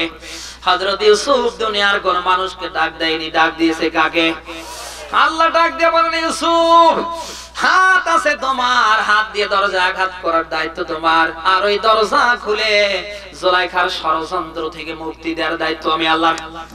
হযরত ইউসুফ যেন ডাক দিয়েছিলেন কাকে? 11 ভাই মিলে হযরত ইউসুফকে কূপের ভেতরে যখন ফালিয়ে দিয়ে ইউসুফের বাবার কাছে ইয়াকুবকে যে যখন ষড়যন্ত্রমূলক বিভিন্ন কথা যখন বলছিলেন, ওই কূপের ভেতরেও থেকে ইউসুফ স্মরণ করতেন কাকে? আল্লাহ পাক বলেন, ফাযকুরুনি আযকুরুকুম ওয়াশকুরুলি ওয়ালা তাকফুরুন। বলেন আল্লাহু আকবার। সূরা বাকারা 2 নাম্বার সূরা 2 নাম্বার পারা 2 নাম্বার পৃষ্ঠার 152 নাম্বার আয়াতে আল্লাহ দিয়েছে, আল্লাহ বলে, বান্দা তোমরা আমাকে স্মরণ করো, আমি রব্বুল আলামিন তোমাদের স্মরণ করব। দুনিয়ার যে প্রান্তে আপনি বিপদে পড়েন না কেন, ওই প্রান্ত থেকে যদি আমার আল্লাহকে ডাকার মতো ডাকতে পারেন, আপনি যদি আমার আল্লাহকে স্মরণ করার মতো স্মরণ করতে পারেন, আপনার ডাকে সাড়া দেবে কে? হযরত ইউনূস আলাইহিস সালামের কথা মনে পড়ে গেল। হযরত ইউনূস আলাইহিস সালাম জাতির লোকের অত্যাচারে মনক্ষুণ্ণ হয়ে আমার আল্লাহর ওহীর অপেক্ষা না করে নিজেই যখন দেশ ত্যাগ করে যাওয়া শুরু করলেন, প্রতিমধ্যে নদী পড়ে গেল। নদীর ভেতরে তাকিয়ে দেখে একটা নৌকা, কেউ বলছে একটা জাহাজ। জাহাজের ভেতরে হযরত ইউনূস আলাইহিস সালাম উঠে পড়লেন। মাছ পথে যাওয়ার পরে জাহাজ সামনেও যায় না, পিছনেও যায় না, এদিকেও যায় না, ওদিকে শুধু পুরো আমার কথা শুনতেছেন। জাহাজ শুধু খালি দল খাচ্ছে আর নঙ্গর দিচ্ছে। জাহাজের নাবিক ডাক দিয়ে বলছে, তোমরা কারা কি গো? কারো পরিচয় তো আমি জানি না, আমার মন সাক্ষী দেয় মনে হয় কেউ কারো মালিককে ফাঁকি দিয়ে আসার কারণে এই অবস্থা হচ্ছে। কে কার মালিককে ফাঁকি দিয়ে এসেছো হাত উঠাও।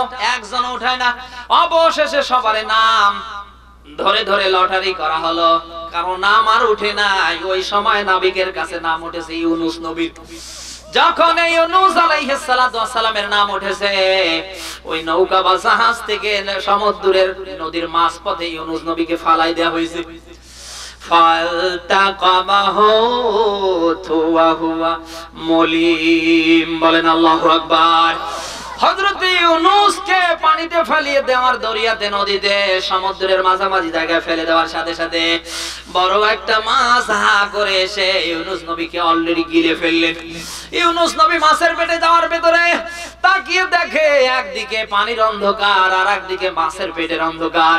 দুইটা অন্ধকারের ভেতরে পড়ে ইউনূস নবী ডাক দিয়েছিলেন কাকে? সবাই বলেন। কোরআনে কারিমে আল্লাহ দিয়েছেন, ফানাদা ফিস যুলুমাতি আল্লা ইলাহা ইল্লা আনতা সুবহানাক ইন্নী কুনতু মিনাস সালিমিন। বলেন আল্লাহু আকবার। হযরত ইউনূস যখন আমার আল্লাহকে ডাক দিলেন, আল্লাহ তুমি পবিত্র, তুমি বাদ দিয়ে আর কেউ নেই, আমি জালিমদের অন্তর্ভুক্ত। আর রব্বুল আলামিন দুনিয়ার কেউ আমারে বাঁচাতে পারবে না তুমি ছাড়া। আল্লাহ তাআলা বলেন, আমার ইউনূস মাছের পেটের ভেতরে আমাকে ডাক দেওয়ার সঙ্গে সঙ্গে মাছের পেটের ভেতরে থাকার একেবারে নিরাপদের আশ্রয় আমি আল্লাহ নিজে করে দিলাম। ইতিহাস সাক্ষী দেয়, কোরআনে কারিমের তাফসীর সাক্ষী দেয়, হযরত ইউনূস একদিন নয়, 2 দিন নয়, 40 দিন ধরে মাছের পেটের ভিতরে ছিলেন। হযরত ইউনূসের একটা আলমের ক্ষতিও হয়নি। ইউনূস ডাক দিয়েছিলেন কাকে? সবাই বলেন। ওই আল্লাহ এখনো আছে না নেই? হযরত আইয়ুব আলাইহিস সালামের কথা মনে পড়ে গেল। 18 বছর ধরে রোগের ভেতরে প্রতিদিন রাতের শেষ ভাগে একজন করে ফেরেশতা আসে, ডাক দিয়া বলে, আল্লাহর পয়গম্বর, আমার আল্লাহ জানতে চায় কেমন আছো তুমি, তোমার মনের অবস্থা আল্লাহ জানতে চায়। আল্লাহ মনের অবস্থা জানে না। তারপর ফেরেশতা পাঠিয়ে দেয়। 18 বছর ধরে ধরে রাতের শেষ ভাগে একটা করে ফেরেশতা আসছিলেন আর একই কথা বলছিলেন। আর আইয়ুব আলাইহিস সালাম ফেরেশতার কথার প্রতি উত্তরে বলছিলেন আলহামদুলিল্লাহ। কি বলছিলেন? কি বলছিলেন? আজ সামান্য একটু জ্বর, সর্দি, কাশি, শরীরের ব্যথা হলে অনেক মানুষ আমরা গোসল পর্যন্ত করি না। সুবহানাল্লাহ, সুবহানাল্লাহ। হযরত আইয়ুব আলাইহিস সালাতু ওয়াস সালাম যখন একেবারে বিছনা মাটিতে পড়ে গেলেন, আল্লাহ রাব্বুল আলামিন বলেন ওয়া আইয়ুবা ইযনা দারাব্বাহু আন্নী মাসানিয়াদ-দুররু ওয়া আনতা আরহামুর রাহিমিন। বলেন আল্লাহু আকবার। এটা সূরা আম্বিয়ার 83 নম্বর আয়াতে আল্লাহ দিয়েছে। আল্লাহ বলেন যখন আমার আইয়ুব আমাকে ডাক দিল রব্বুল আলামিন, আমি বড় কষ্টে, আমি বড় বেদীতে, ও আমার আল্লাহ তুমি তো দয়ালুদের ভেতরে শ্রেষ্ঠ। আল্লাহ বলেন 18 বছর ধরে আইয়ুব কোনোদিন এভাবে আমাকে ডাক দেয়নি। যখন এই আইয়ুব আমাকে ডাক দিয়ে বলছে আল্লাহ আমি অত্যন্ত কষ্টে, তুমি তো দয়ালুদের ভেতরে শ্রেষ্ঠ, সঙ্গে সঙ্গে আমি রব্বুল আলামিন হযরত আইয়ুবের ডাকে সাড়া দিয়েছি। এমন কি তার 18 বছরের রোগ আমি আল্লাহ সাথে সাথে দূর করে দিয়েছি। তাহলে ডাকার মতো ডাকা লাগবে কাকে? আমরা কি ডাকি? হযরতে ইব্রাহিম নবীকে যখন নমরুদ এবং তার দোসররা যখন আগুনের কুণ্ডলীর ভেতরে ফালিয়ে দিলেন, ইব্রাহিম নবী ডাক দিয়েছিলেন কাকে? ওই আল্লাহ। তখন ইব্রাহিম নবীর ডাকে সাড়া দিয়ে আগুন জ্বলে, কিন্তু ইব্রাহিম জ্বলছিল। আমার আল্লাহ ডাক দিয়ে বলে কুলনা ইয়া নারু কুনি বারদাও ওয়া সালামান আলা ইব্রাহিম। বলেন আল্লাহু আকবার। আল্লাহ ডাক দিয়ে বলেন হে আগুন আমার ইব্রাহিমের জন্য শীতল হয়ে যা। তাহলে ইব্রাহিম নবী যদি আগুনের ভেতরে আমার আল্লাহকে ডাকার কারণে আগুন যদি তার জন্য ঠান্ডা হয়ে যায়, আগুন যদি আরামদায়ক হয়ে যায়, বাংলার মোড়ে মোড়ে যে প্রান্তে আমার আপনার বিপদ আসুক না কেন, আমি যদি ওই ইব্রাহিমের মতো ঈমান নিয়ে, ইউনূস নবীর মতো ঈমান নিয়ে, ইউসুফ নবীর মতো ঈমান নিয়ে, নবীদের মতো ঈমান নিয়ে আমার আল্লাহকে আমি যদি ডাক দিতে পারি, অবশ্যই তখনও আল্লাহ ছিল, এখনো আছে, আমার ডাকেও আল্লাহ সাড়া দেবে। এই বিশ্বাস আছে। কিন্তু আমরা আল্লাহকে ওইভাবে ডাকতে চাই না বা ডাকতেও পারি না। ওই রকম ডাকার যেন আল্লাহ তৌফিক দান করে। কারণ অনেকে মনে করবেন ডাকার মাধ্যম মনে হয় ওই খানকায় বসে হুকুর হাক্কার করা। এদেশে মানুষ ওলি মনে করে খানকায় বসে যারা বড় বড় মোষ, বড় বড় জট আর বড় বড় দাড়ি, যে এক মাসেও গোসল করে না, কাপড় চোপড় খোলে না, কুকুর আর ওটা সমান, মানুষ মনে করে ওরা আল্লাহর ওলি। না, যারা বসে বসে খায় এরা শয়তান। এই কথা কয় না। বসে বসে খাওয়া এটা নবীর সুন্নাত না, খেটে খাওয়া নবীর। আদম থেকে মুহাম্মদুর রাসূলুল্লাহ পর্যন্ত যত নবী দুনিয়ায় এসেছে প্রত্যেকটা নবী কষ্ট করেছে, কর্ম করেছে। কথা বলেন না কেন? এইজন্য আল্লাহর নবী বলেন আল কাসিবু হাবিবুল্লাহ, যে খেটে খায়, কর্ম করে খায়, সে আল্লাহর বন্ধু, সে আল্লাহর। এখন আল্লাহকে ডাকবেন কি করে? আল্লাহকে ডাকার অনেক রাস্তা আছে। নামাজের মধ্য দিয়েও ডাকা যায় কাকে? যেহেতু আল্লাহ দিয়েছেন ইয়া আইয়ুহাল্লাযিনা আমানুস্তাঈনু বিস-সাবরি ওয়াস-সালাহ। তোমার যখন কোনো কিছুর দরকার, দুইটা কাজ, এক নম্বরে নামাজে দাঁড়াও, দুই নম্বরে ধৈর্য ধরো। এই নামাজ আর ধৈর্যের মধ্য দিয়ে আমি আল্লাহ তোমার বিপদ কেটে দিব। কথা শুনতেছেন? তার দুনিয়ার যে কোনো কাজেই আপনি করেন না কেন, কাকে নিয়ে করা লাগবে? আর ওই সময় যদি আপনি আল্লাহকে ডাকতে পারেন, অবশ্যই আল্লাহ নবীদের মতো আপনার ডাকে সাড়া দেবে। আপনি কি রাগ করলেন? আল্লাহ যেন আমাদের সবাইকে কথাগুলি বুঝবার এবং আমল করবার তৌফিক দান করে।